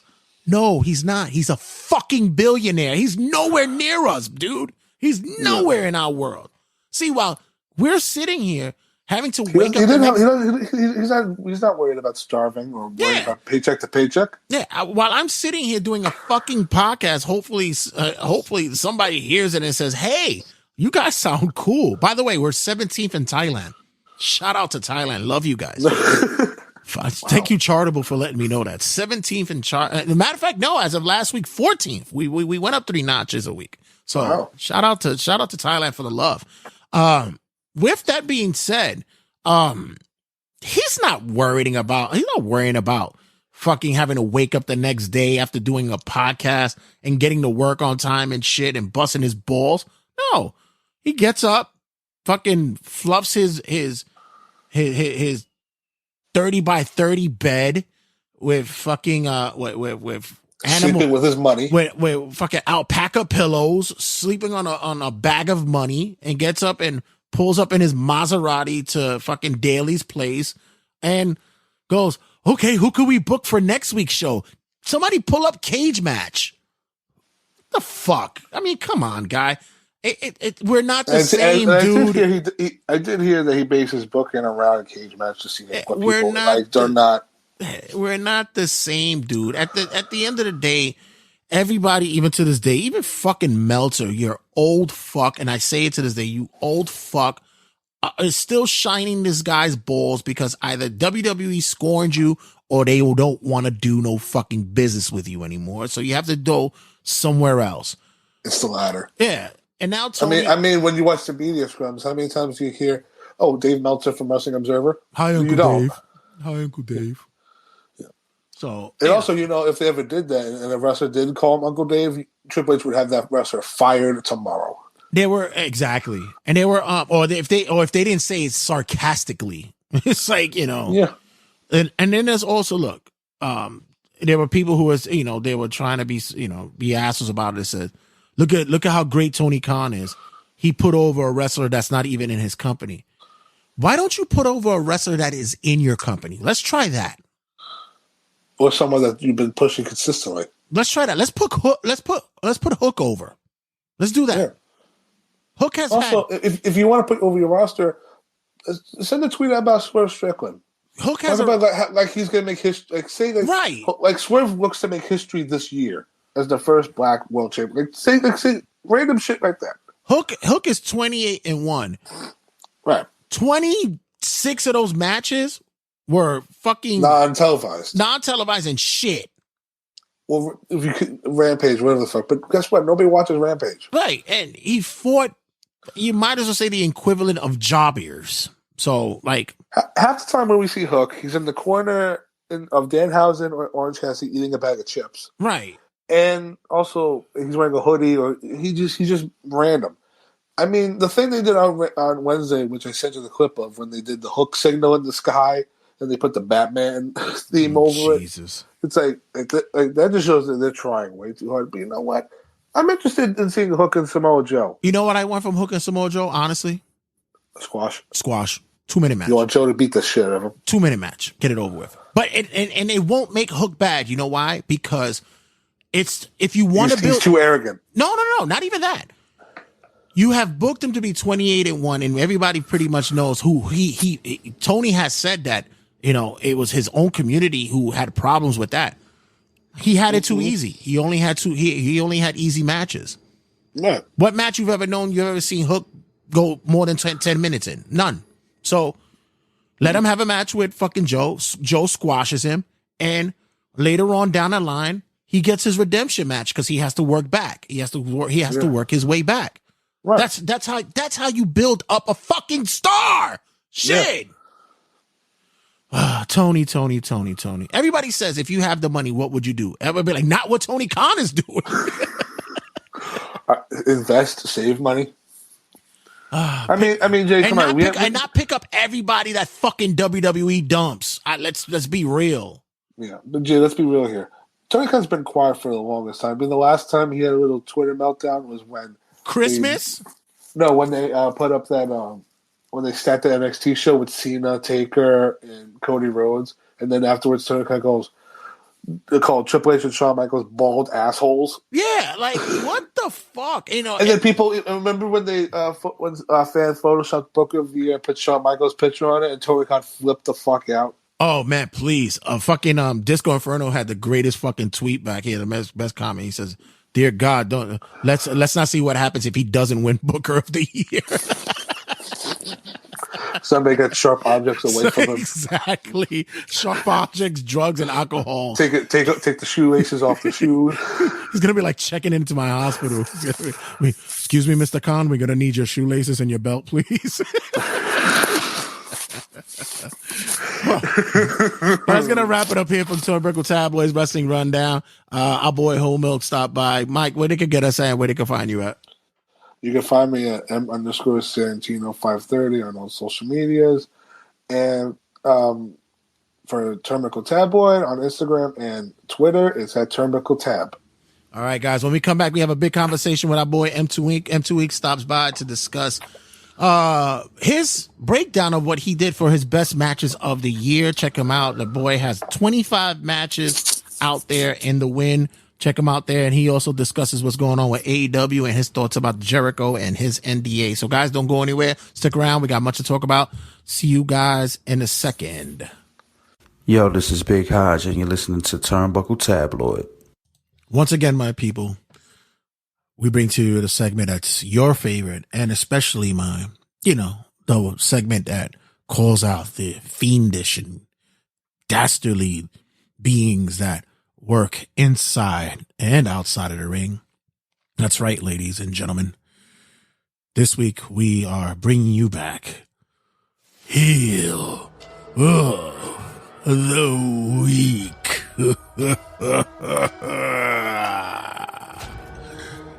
So, coming in at the number 3 spot is, 2 weeks in a row. Look here. Who we got here, sir? Well, once again, we have Pat McAfee making his return. It seems as though Pat McAfee came to grips with his position when it came to his friend, his road dog, Aaron Rodgers. If you guys wasn't paying attention and didn't really know what was going on, Aaron Rodgers went on the Pat McAfee show on ESPN and said some disparaging and possible slanderous allegations towards Jimmy Kimmel. And looks as though Jimmy Kimmel wasn't happy and pleased about that. So he called him out and let him know that if recognition wasn't being made, then there might be some litigious action that could occur. Well, this past week, Pat McAfee had announced on his show that Aaron Rodgers will no longer be on the Pat McAfee show. Wow, Pat. I guess we took brand over loyalty or friendship, huh? That or the fact that you know your boy fucked up and was going to put you in a possible predicament when it came to finance. And we didn't want that, did we? Yeah. Because at the end of the day, if you'd have just walked away with the $85 million that ESPN would have owed you, you couldn't play wrestling anymore. You had to sit for like maybe 4 or 5 years. So you couldn't do anything but just, I guess, count that money. But egotistically wise, you couldn't do that because you gotta be out there. I ain't mad at you, bro. You gotta do what you gotta do, right? Coming in at number 2, Matt Riddle. Oh, Matty Matt.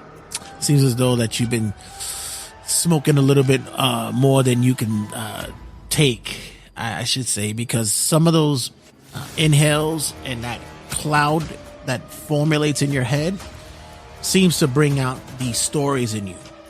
So apparently there was a story in which that Matt Riddle discussed on a podcast in which that he was supposed to win the Royal Rumble a couple of years back, but it was Brock Lesnar who put a stamp on that and let the locker room know that he was the one that was going to win and put the locker room on notice on that. Yeah, it seems as though that that wasn't true. There's been stories from the back that said that that never happened. If anything that occurred about that or any instances of somebody or anyone going over during a match comes directly from the higher up, and that higher up comes from Vince McMahon. Also, Matt has been going on and telling other tales of what's been going on in the back, how Randy Orton wanted to get rid of him and such like that. But once again, these are individuals who just seem to walk away or get released from the company, but still have a bit of bitterness in them. I never got Matt, never understood the whole gimmick. I never really bonded or connected with him as a wrestler, but to each his own, right, Matt? And smoke up, baby. And lastly, at the number one spot, a frequent flyer here at Heel of the Week, Tony Khan. Nope, not for what we would think it is, because we pretty much talked about that enough here on the show. But no, Tony Khan for booking -1 for a match. Okay. Now everybody's going to sit there and say, well, they were paying tribute to his father and he passed away, and it was something that they don't do. He's a kid. Stop booking this kid. I don't care if it's like in a figurative form or symbolic message or whatever the case may be. Stop booking the kid. It looks bad for the business. It looks terrible. And I would wish that somebody would pull your fucking license from doing that as well. Yes. Regardless if you are a large company, you still have to get permission from that. Yeah, I know Braun Strowman won a tag team title with a kid, but what did the kid really do? They had this kid actually wanting to pull off moves in the ring. Come on. We really got to stop with this mentality that Tony Khan is one of us, because he's not. He's not one of us. He's a multi-million billionaire who feels as well that he can do whatever he wants. And it's going to suck when in the year 2029, 32, whatever in that range goes, and we find out that -1 actually doesn't want to be a wrestler, that he actually wants to be like a heart doctor or a chemist or some shit like that. And Tony Khan couldn't be the first one to say, hey, I was the first kid to put him on. I was the first guy that did that. I knew this kid had talent early on. No, stop it. Shut up. Take care of your fucking locker room. Take care of your booking and take care of your company. And stop trying to put over this kid just to appease your fans. Tony Khan, honestly, this is the reason why week by week you are becoming more and more of a heel of the week. The boy has a name. Stop calling him -1 and let him go to school, damn it. Fuck.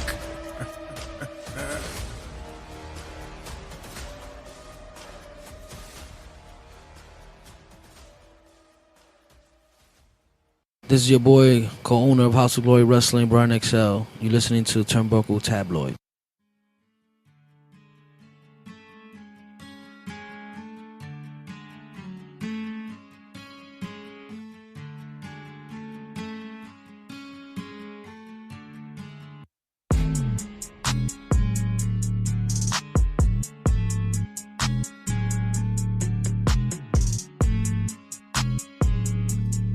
As always, I got to bring my boy in to discuss not only the ridiculousness that's going on in AEW, but also his thoughts about this past year's wrestling and what he thought was on par to be probably the most productive year in professional wrestling, by say. Our boy M2 Inc. stops in and he and I have had a dialogue this past week about some interesting topics and hot button issues that's been going on. What's going on, fam? Nothing much. Can we talk about it? I mean, I'm pretty sure I signed a non-disclosure about that.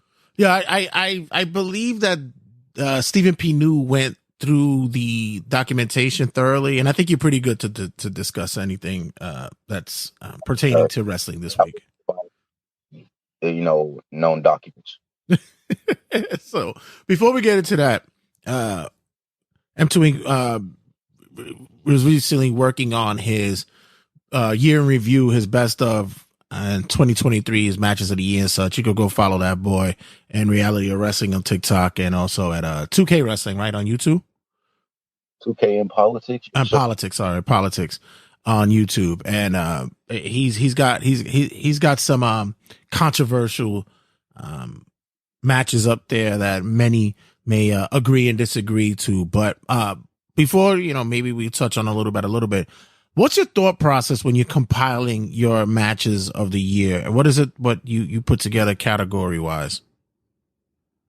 To be honest, I put 3 categories.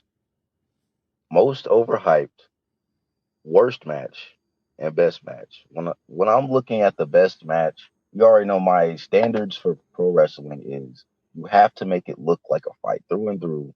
Don't show that you're cooperating. Don't do anything that the fanboys can pick out and be like, see, that's where they're holding hands, and don't do none of that.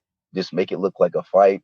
If the angle is interesting, keep it hot, because I'm getting backlash because I said Sammy versus Roman was overrated, and Kevin versus Roman was number 3. So, explain to me what part of that Sammy because another thing I consider is predictability. What in anybody's heart, mind, and soul is going on to where you think Sami Zayn is going to beat Roman Reigns before WrestleMania? Because let me tell you about Royal Rumble. At Royal Rumble, we didn't know where Sammy's alliance was. We didn't know what was going on in his head. We didn't know if he was going to betray Kevin again or stay with Roman, or he can go to Kevin and betray Roman, or you know how it goes. You know what I meant. Vice versa. But yeah. So if that's the case, they had the match was better because another controversial take I have is Kevin Owens is better than Sami Zayn in the ring. Like, as a character in general, you can take Kevin more serious than Sami. So that itself adds more intrigue. And like I said, that stunner when Sami wouldn't give Roman the chair, that moment in the match, I had a little, like, hold on, wait, what's going on here? Could they? In that Sami match, where did you have that? At what moment? When he flipped over the rope? I think what helluva kick did he? I think with the Sami match, you went in knowing that he wasn't going to win, but it was more about the sentiment that was going on with the match. Him being at home, doing it in front of family. The wife was involved somewhat. That's the thing. I don't mix up match and moment. People want to mix up moments and matches, because I said overhyped was Roman and Sami. I mean, Roman and Solo versus the Usos, all the tag team matches pretty much. Usos versus Kevin and Sami, Usos versus Roman, and because really go back and watch the match. The first time you watched that match, it was absolutely amazing. Every moment, because you didn't know who was going to win. Right. But go back and literally had to sit through those matches. They're boring. They're endless rest holds and a bunch of super kicks from the Usos. When you get it's just stretching out time. But when you get to the level of match buildup and quality of said buildup, does it attach itself to the match, or does it become one of those instances where you're just watching the match just for the match itself when you're doing your critique? Personally, when I'm critiquing, I have to watch the match twice, because I know if off the first time I don't know what's going on, and if I'm excited about it, because I've added I used to add matches off rip, but then I would go back and watch them. I'd be like, what the fuck was I thinking? Oh, I was just in the moment. Right. And that's, like I said, for me personally, I have to go back after the moment, after I learn what happened. I'll go back and fully watch the match, the full match, not just highlights from start to finish. What did the match look like? And that's how I judge. Like, for instance, I'll say a good match from last year that nobody will even think about was Kofi versus Ivar or whatever the Viking that does the moonsault. Mm-hmm. Yeah, it's Ivar. Yeah. And like nobody paid attention to that match, but the only thing you could really pickpocket about that match was that long ass time it took for him to hit that moonsault. Right. And Kofi didn't move. That was, you know.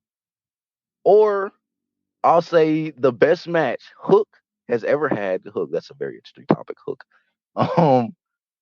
The best match Hook has ever had for me is either him and Juggle Boy versus Big Bill and who was it? Lee Moriarty? Mm-hmm. Or Hook versus Matt Hardy. Now, when does Matt Hardy have a good match? Right now, it would probably be in Divorce Court. That's when it'd be his next big match that he's got going on. He's going for match of the year already. Yeah, in Divorce Court. Yeah, he's going for it. He's going for it.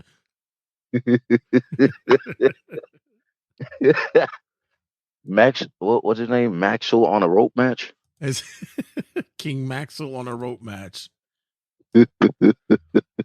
So, with that being said, when it comes to your breakdown and your criteria for the matches, have there ever been any matches that you looked at first time and was like, I'm not feeling this one? And then if you watched it again, or if you heard like the social media madness or friends have a conversation about it, that you'll say, you know what, let me look at this again. And then you watch it, you go, oh, maybe I was wrong about this one. 1,000 times. I kicked myself. Like, for instance, I did that with Street Profits versus Usos at Money in the Bank. I was like, I watched it just to see who won because it's Street Profits and Usos. How excited could that be? Right. Then everybody was like, bro, are you serious? Go back and watch it. Go back and watch. I was like, okay, fine. I'll go back and watch it. And that was one of the best matches of the fucking year. I was like, okay, maybe I was tripping. I do it a lot. I ain't gonna lie, I do it a lot with AEW matches. You already predetermined to go in and believe that this is going to be trash? Depends on the name, because believe it or not, I have faith in a lot of names that a lot of people have lost faith in. Say your Jay Whites, your Daniel Garcias, especially Daniel Garcia. Did you see that match on Collision? Yeah. But he went off, not gonna lie. He's a talented kid. I really am a fan of his, but at the same time, it's the booking. Now we got him in the booking, and now we got him with the gimmick, and that gimmick it kind of takes away from him, though. In my opinion, what's wrong with the dance? Because I think of him as still Red Death Daniel Garcia. That's who I look at him as. I don't look at him as the dance Daniel Garcia. Like, I don't look at him as Chippendale dancer. So you agree with me and say that they made a big mistake. They should have put Weenie Yuta in the Jericho Appreciation Society. Then they should have put Garcia with the BBC. I said that from jump. That was automatic for me. That was almost as bad as in the worst mistake in AEW history. Yeah. Like one of the worst mistakes. The only thing worse than that I've ever seen. The only thing worse than that I've ever seen was during the NXT trainer and teacher days. Was that you put The Miz with Bryan Danielson, well, Daniel Bryan at the time. I remember that. When it could have easily, you should have put him with William Regal, or when you put Kaval, also known as Low-Key, with Lay Cool. It's like, what? The most dangerous cruiserweight in fucking history. And you put him with them, and I was like, yeah, he's not going to last long. I was like, he's not going to be there long. Once they beat him on his debut, I knew it was over with. Right. But he was over until he beat Dolph Ziggler. Yeah. It was I could draw comparisons to that. I believe that the Wheeler Yuta thing was probably a favor to somebody, or a I don't know, way to enhance him because they know that he's actually fucking bland. I have video evidence that you've probably seen of Wheeler Yuta tapping out to a knee slam. I don't want to hear shit about Wheeler Yuta. To a knee slam? A knee slam. Getting you know how they grab the ankle and bring the knee up. I mean, bring it up and then just slam it. Right. It was Jonathan Gresham on Ring of Honor. He just kept doing that over and over again, and he tapped. I was like, "There's no fucking way." Yeah. So, not to direct you to give us your whole list of your best matches of 2023, because of course you could go to your socials to see that. But sure. What matches on that list that even surprised you that you said, okay, this one made the list? Moxley and Orange Cassidy. So I said that was going to be the worst match of the year. What was there a reason why you put it on there? Was it because there was a sense of thank you, Jesus, that this is this is a moment that we need to gravitate to, or was it actually a good match in your eyes? That match was the satisfaction of everybody that can't stand watching Orange Cassidy win. That's why I had to put it on that list, because even though it's Moxley, it should have been either Murphy or not Murphy, Matthews or Swerve, in my opinion, right? Because they won them, and that was ridiculous to watch. Orange Cassidy, oh my God, he's got victories over Buddy Matthews and Swerve. That is crazy to me. But it was Moxley, and we got to see him freshly stomp Orange Cassidy, and it was amazing. And then the rematch happened, and I was like, "What the fuck?"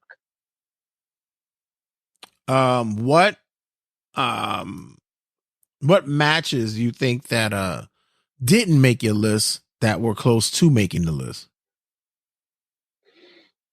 I almost, out of sympathy, put MJF versus Kenny Omega.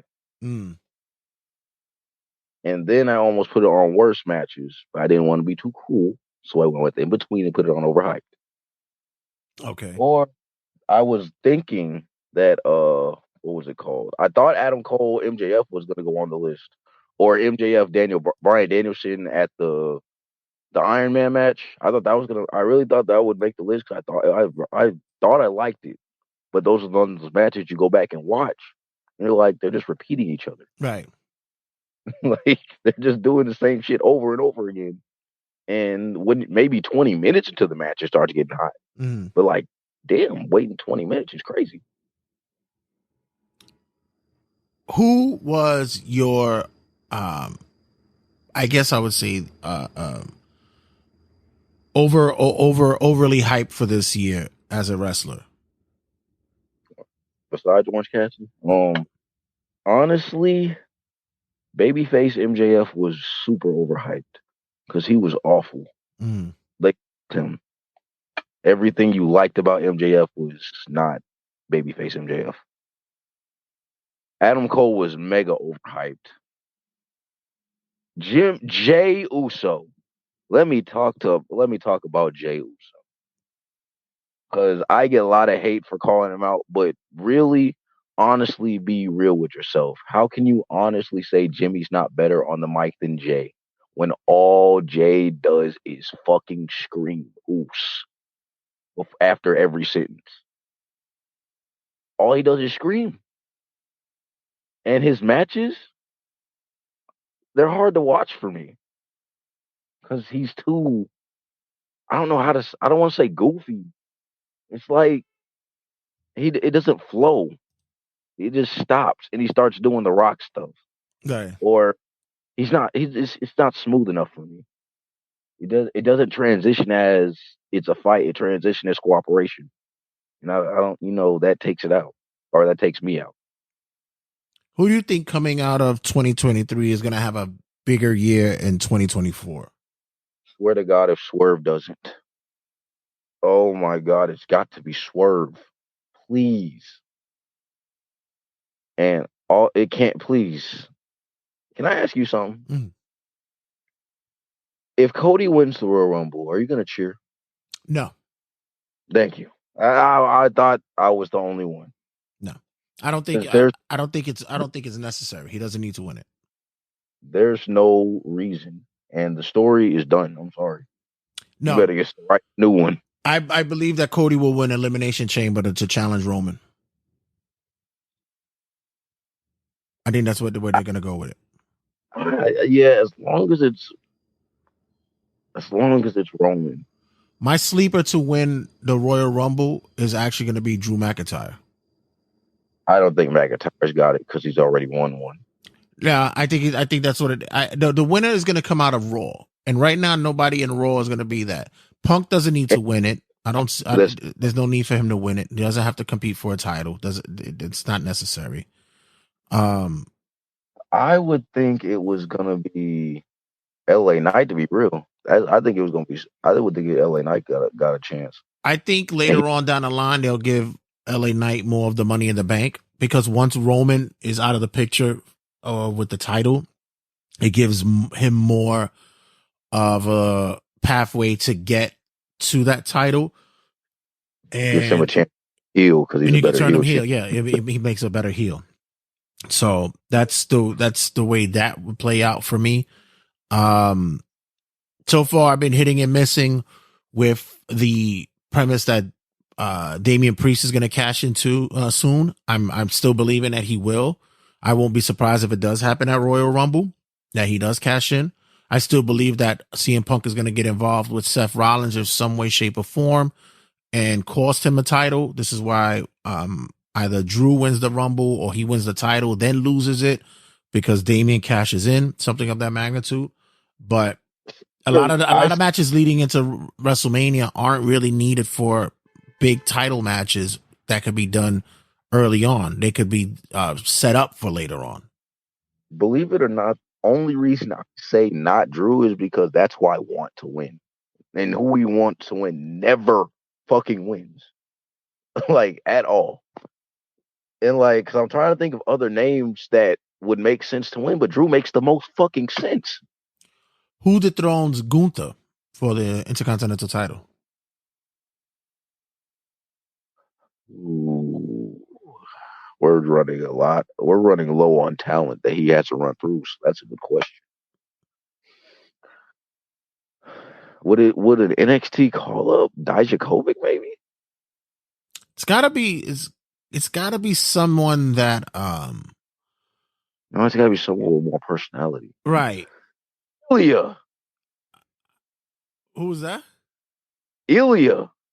Oh yeah, that could be that they've gone to war. That definitely could be a possibility.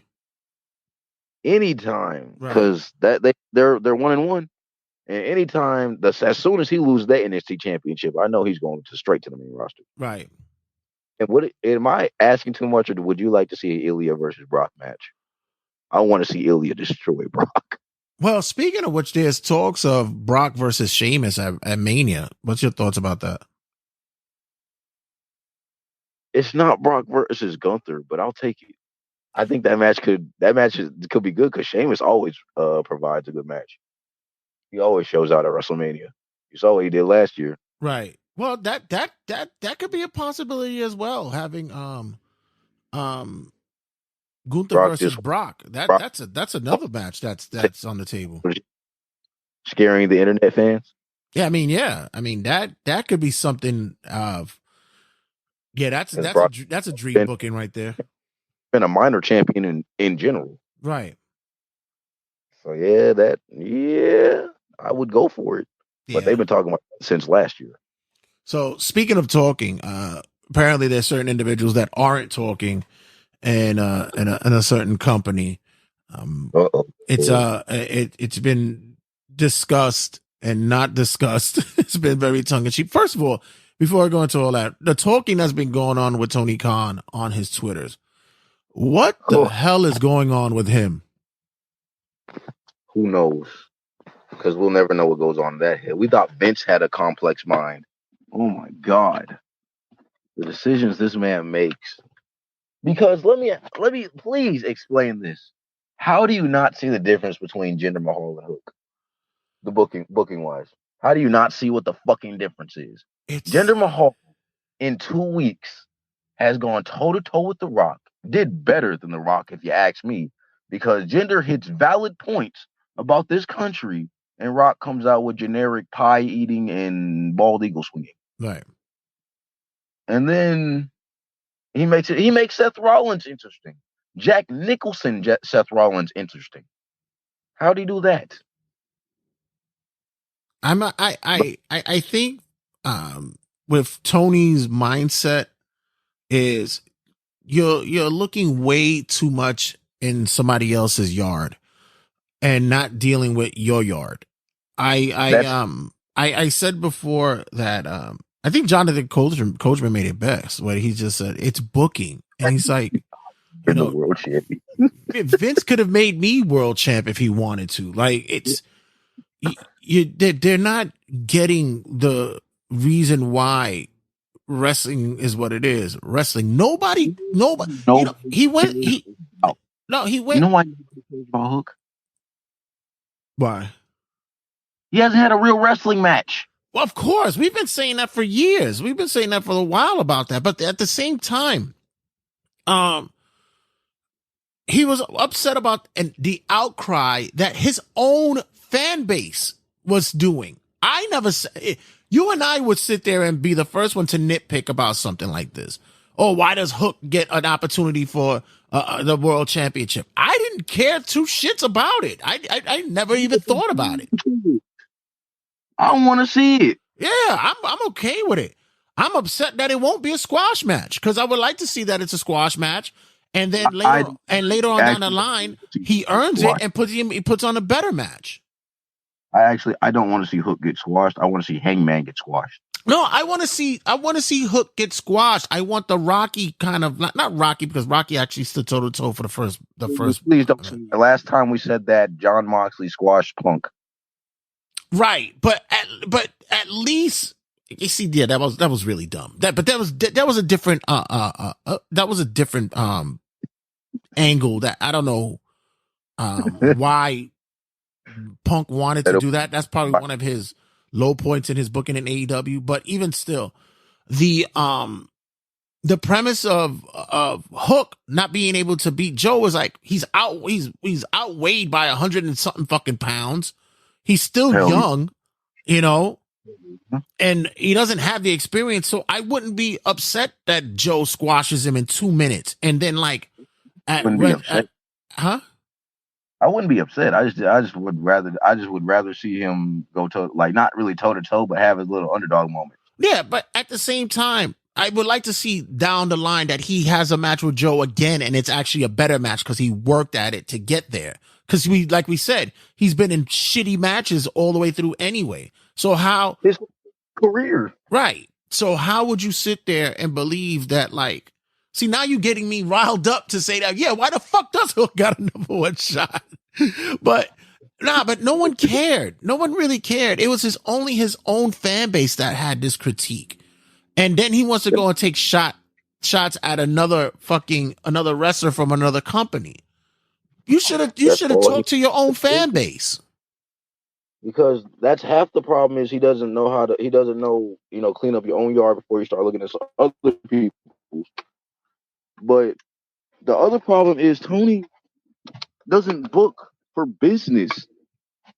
He books like he's playing fucking 2K. Well, yeah.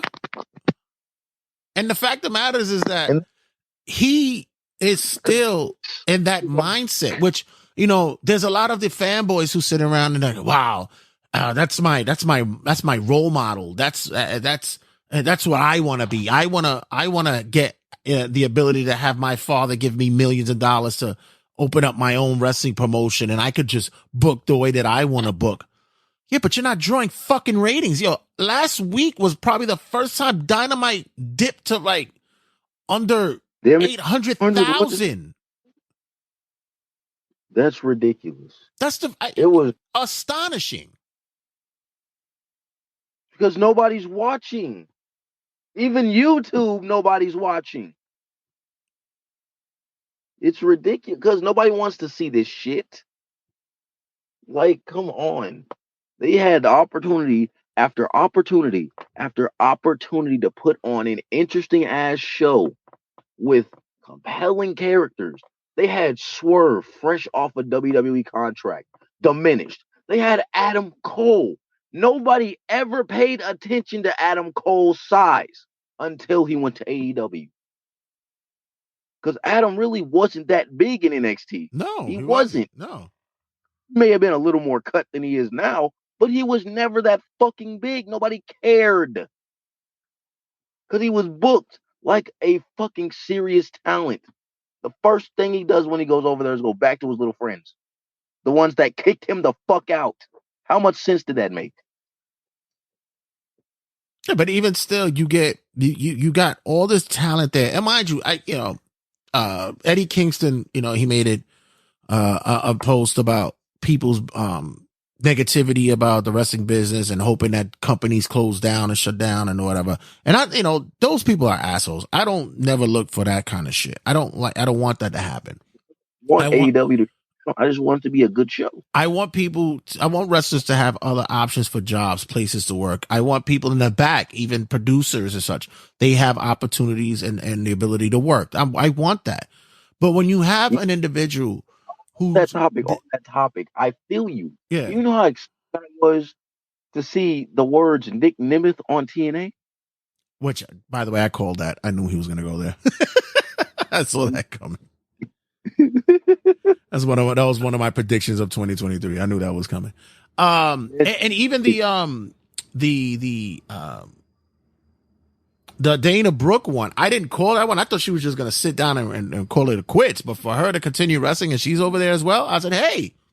I'm not very. I'm so sorry if I sound cruel, but Dana sucks. Hey, listen. Who knows? Maybe in that environment she can flourish. Who knows? Like, maybe she's not gonna better over there anyway. Maybe. So, like I said, it becomes one of those ideas and purposes. Like, no, nobody wants it to shut down. But when you have this egomaniac, because yes, Tony Khan is an egomaniac. I'm sorry to tell you people, you guys don't want to, you don't want to take it to the heart, but it's true. He's an egomaniac. And for him to go off on these tangents and his rants over something that has, by the way, you gotta give it up to motherfucking, to Fox and fucking, and USA for fucking poking the bear. It's fucking hilarious what they did. That's what I'm saying, bro. When the executives of the fucking cable company of your competition can, not even WWE is poking fun. It's fucking Fox. And he responded, "You're a grown ass man." Like, what? But you see, that's the other thing too, because they know how to shake you. They know how to get to you, and he's easy to respond. You really, there's people say, "Oh man, I love this," because there's that tension, there's that back and forth. It's like, no, it's really not. You're shadow boxing, dude. He's actually shadow boxing. Nobody's the people that he really wants to go head to head with to compete. Like, he wants to argue with or debate with Triple H or that end. You're actually debating with talent.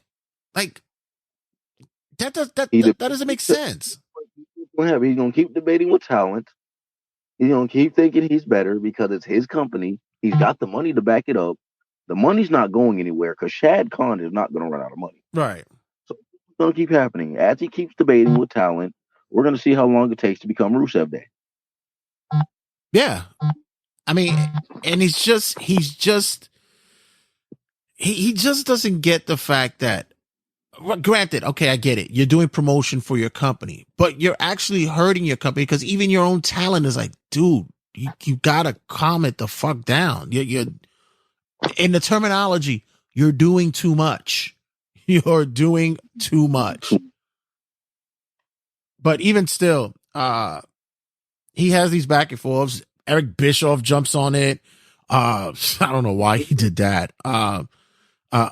Disco Inferno, of course. Jinder said something. Everybody was going back and forth. Guys, if you haven't heard this story right now, it's easy. Just go on Twitter. You see the whole exchange. But even still, it's this volleying for this attention needing, and it's bad attention. It's not even good attention. It's bad. negative backlash. Right. Because positive can come out of this. You throwing a hissy fit, like literally a fucking temper tantrum, like a child. That's gonna get you good publicity. Well, speaking of temper tantrums, we saw not too long ago, especially on the Christmas Day, where Jericho went on a temper tantrum about not signing NDAs and such like that. A week later, it seems as though that bit him in the ass, because now there was some people, not allegations, but alluding to possible infractions that may have occurred at AEW some time back. Some questioning his intentions with certain professional female wrestlers and such. And now that's biting him in the ass, because he can't even be on TV without fucking playing his music overhead. Oh my God, dude. That's what I'm saying. You're not man enough to address it. You're going to try to hide behind your music. That was crazy. That really, that just sat so wrong with me. Because I wasn't even into this story until he had to do that. Bro, you can't take booze? You really can't take it? Come on, but bro. It's not the booze that he wanted, because he didn't generate it. It's not in the booking. It's actual real that's going on. Like I said, it's not booze of heat. They're booze of disgust. And he can't take that. Yeah, I think I haven't yet to sit there and put my finger on whether or not that this is that you know, as the saying goes, if there's smoke, that there's fire. But you know, Tony during the media scrum didn't do himself or the company any justice by just flat out denying it, saying that the allegations are false. He didn't say that. Jericho avoided the podium. He didn't take the Mr. Big Man on campus. Didn't take take any heated questions about it, and the guy it's still avoiding it. In the locker room with the Bucks and CM Punk. Oh, I was there for it all. I was there. Yeah. Come to find out that you came after the fact. Definitely. Yeah. Didn't really want to promote the fact that other alluding comments that were made was the fact that his ass got knocked out on his own fucking cruise ship by MVP. Montavious Portier, yes sir. Whooped that ass. He thought he was an old man. No sir. Remember, this man is like a 3rd-degree Brazilian jiu-jitsu or some shit like that. Martial artist, like fuck you up. Ain't no joke, man. It's no joke. That episode of what was it, Raw Underground? Yeah, that was real. Yeah. I mean, like, yeah. And isn't he like from like Apalaka down there in Florida or some shit like that? He's from like hood, so like, yeah, ain't no pussyfooting around with him. So Jericho seems to be in a lot of contentious stories these days. It's pretty much a shit stew going on with him, and you know, Tony's not doing it any justice. How is this going to pave out from here on out with AEW? It's not making. Remember the term, we don't run a sloppy shop. You want to talk about bit in the ass? We're the safest company. Oh my God. And I'll put that against anybody. Yeah. Put that against anybody. Yeah. What does that mean? Says the man what does that have to do with anything? Says the man who feared for his life when CM Punk in that situation. And all CM Punk probably told him was, "You better get your kids under control." Yeah, and that sounds exactly what something that he would probably say. It's ridiculous. He doesn't know how to run a company. He doesn't know how to book. He doesn't know how to handle business like an adult businessman. It's a shit show. Right. He's gonna do this until he either runs out of money or all the wrestlers just say enough.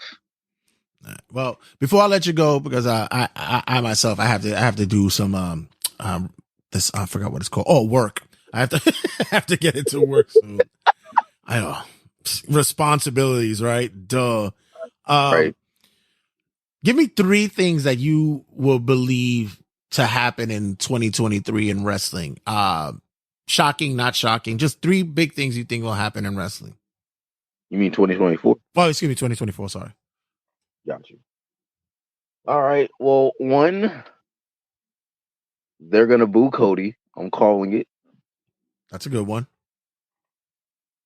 2, the crowd will turn. They will turn. Definitely, it's Cody's time is running out. He's cheesy as shit. You talking about Superman Cody? Yeah, Super Cody. What's his name? What's that other superhero? Homelander. Yeah, exactly. That's exactly who he is. He's a nerd. Yeah, he's Homelander. Great series, guys. He's everything we hated about John Cena without John Cena's edge. Right. It's becoming like that. Literally. You need the sucks part. And I think that he's been teasing that not only in WWE, but he'd been teasing it in AEW as well. That it was that kind of thing. I think because he's a geek, so and I know he probably most likely watches The Boys, so I think he's been alluding to that for a while. That's what started the AEW hate. Right. He was lame. Right. All dumbass speeches. But anyhow, number 2, Swerve's got to win that championship. Swerve's got to beat Joe. Definitely. This has got to be his year for it. Please. We can't sit and wait for Joe no more. Right. Not Joe, Swerve. Swerve has got to get that big dub that we have been dying for. Yeah, and we haven't seen it. And I said it. I said Joe holding that belt right now really does nothing for him because I've been saying I think it's a paperweight for him. I think it's it does something for AEW though. It does. But still, it's like as I mentioned before, I really think that Joe wants out of there as well. I think he wants out of AEW. Triple H, you already know this. Yeah. I think he wants to go back with Regal. He wants to work at NXT. Because I think they're gonna start moving people around. Well, that's probably my predictions later on. But yeah, Joe dropping the belt to Swerve would be phenomenal. Absolutely. And one more. Roman beats The Rock. He's got to. Yeah. There's no reason for Rock to beat Roman. Right. He did it to Cena. He don't need to do it to Roman. Yeah. I even said that the match doesn't need the belt. It's not necessary. I still say that Roman's going to fight for 2 nights. I think he's going to fight on night 1 and night 2. I think that's a whole big thing.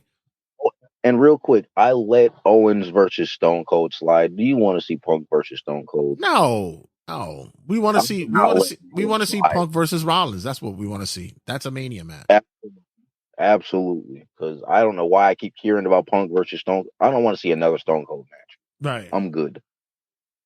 Like, I really, really let it slide because really watch that match. It's kind of rough. But due to the fact that we ain't seen Stone Cold in the ring in years, and it was Kevin Owens, let it slide. It was the feeling. We were feeling it. Of all times of me talking about moments in matches, between moments and matches, that was definitely more of a moment. And I just had to let it go. I let it happen. All right, brother. Thanks again for your time. Let everybody know where they can reach you at and what's upcoming for you. Definitely get me on TikTok at The Reality of Wrestling, where I let the reality of wrestling be known. It can't all be dances, flips, and a monkey show. It's got to be real. It's got to, get us invested. Show us that grappling background. Show us that sparring background. Show us something that you can fight, that you can scrap, at least. And then you can get me on YouTube at 2K in Politics, where I'm trying to get a couple YouTube videos out. Give Tony Khan a couple ideas of how to make AEW better. Couple lists, maybe more of the fakest finishers, because I got part 1 out. Y'all been begging for part 2, and there's plenty of finishers I can hit up, but a fakest Crossroads.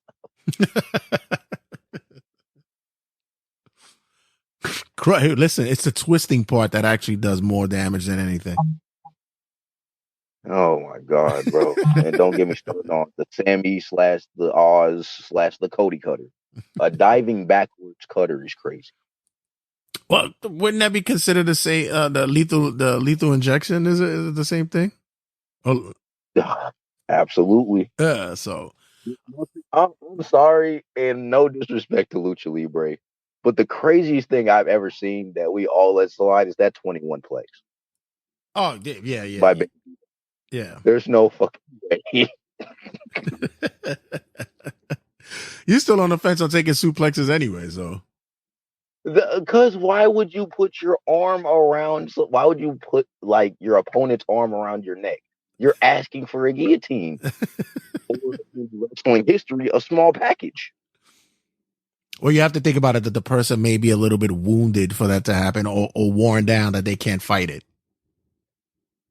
I guess, but why not just do the sambo suplex or just a hip toss? But we'll discuss that on another day. But brother, thanks again for the time. Much love for it, and then definitely going to be seeing you on the show real soon. Yes, sir. Yes, sir. Always love for the show, man. All right, brother. Peace. Peace. 5, 4, 3, 2, 1, 0. All engine running. Liftoff.